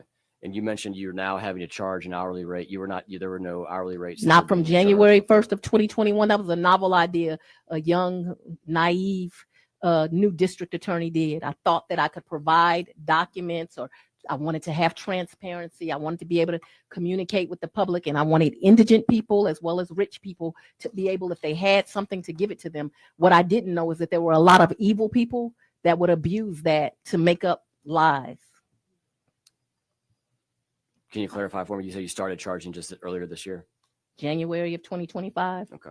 But I don't take in those funds. I have Ms. Whitmore do that. Just prior to your getting sworn in, did your office charge for open records requests? I believe the prior DA did charge for open records, but you know, when you become the new DA, you have new ideas. One of my new ideas was I wanted to offer this level of transparency to my constituents. It was abused by people all over the country. You referenced certain individuals abusing the process. Absolutely. When you said 30, just to take the example of Ms. Merchant, just since she has been before the committee, you said she filed 30 open records requests. In what More period? Than 30. It was 30 it was a little bit in excess of 30. Yes, I did say that. Over what period of time? I don't remember. Generally speaking, in kind of the scope of the I don't remember, case so I'm of not the going to election. speculate. Okay. What, in your opinion, what should... She also came in here and testified that I diverted money from my homicide backlog. I cleared my homicide backlog, all of it. Didn't divert any money. People came in here and lied to you. You should be upset about that. In the as you think through the law, the open records law currently is unlimited, right? Somebody can... I think if you want a new open records law, you should make the legislature have to answer open records. That would be my recommendation for a new law. I would vote for that as well, but let me just get I just want to get your opinion on the scope and how you would limit that, how you determine abuse versus non-abuse. How I would limit open records? Is that what you're asking me? Yeah, if you were to take an extreme case, right? If you say 30, I don't think that district attorneys should actually be subject to the open records, but if they are subject to the open records, obviously attorney work product should not be subject to it. Only cases that are, completely closed, and I mean closed past the habeas, you should have to give. Help me understand why you don't think you should be subject to open records. I would agree with you that the General Assembly should be. Judges are not subject to open records. Do you think they should be? Did I think judges should be subject to it? Not their work product, because judges also have work product. But I think they should be akin to DAs. And do you think DAs should be akin to the legislature? Or you think that the legislature should be akin to a county commissioner? I don't know that I understand your question, but I think that you should be subject to open records. I think that you're making laws that are supposed to be in the benefit of the community, as opposed to this day where we're wasting a lot of time, where me and my staff could be keeping the community safe, but I'm here to do this song and dance with you. The reality is I brought forth an indictment because people came in my county, they committed a crime, and they got charged. They didn't get charged because of their race. They didn't get charged because of their political party. They got charged because they came in my community and committed a crime, and 2 grand juries passed forth an indictment. And this is what you should know. I don't care how many times they threatened me. I don't care that they've threatened my family. Actually, just yesterday, I went home, and the Department of Justice sent me a letter about another person that they are prosecuting, and that I can come in January because this person swatted my home as well as the home of other public officials. This has to stop. What you all need to do is to pass laws to allow people to do their jobs, to do them safely. What happened to Marjorie Taylor Greene is horrible. That she had to quit her job because they were bomb threats to her house and threatening her children. But she didn't care when it was me. She didn't care when my children were threatened. She didn't care that I haven't had the ability to live in my house. But I'm a better human being than that. I don't want any of your lives threatened. I may not care for you personally. I may not believe in your politics. I may think that today is nothing but more than evil and you trying to get yourself elected. All of that being said, I don't think anyone should threaten you and your family. And I think if you're here to protect, you ought to establish laws that if someone uses hate speech and that creates an environment where people like myself are threatened doing their job, we ought to do something about it in Georgia. Just a couple of quick questions on the open records law and your thoughts on it. It doesn't, and I think it is a challenge to get to this concept of what is abuse and what is not abuse. As it relates to Ms. Merchant, though, the court seemed to indicate that the court indicated that a CFO would not be in the weeds, as I was not. And we gave Ms. Merchant many, many documents, and she abused it.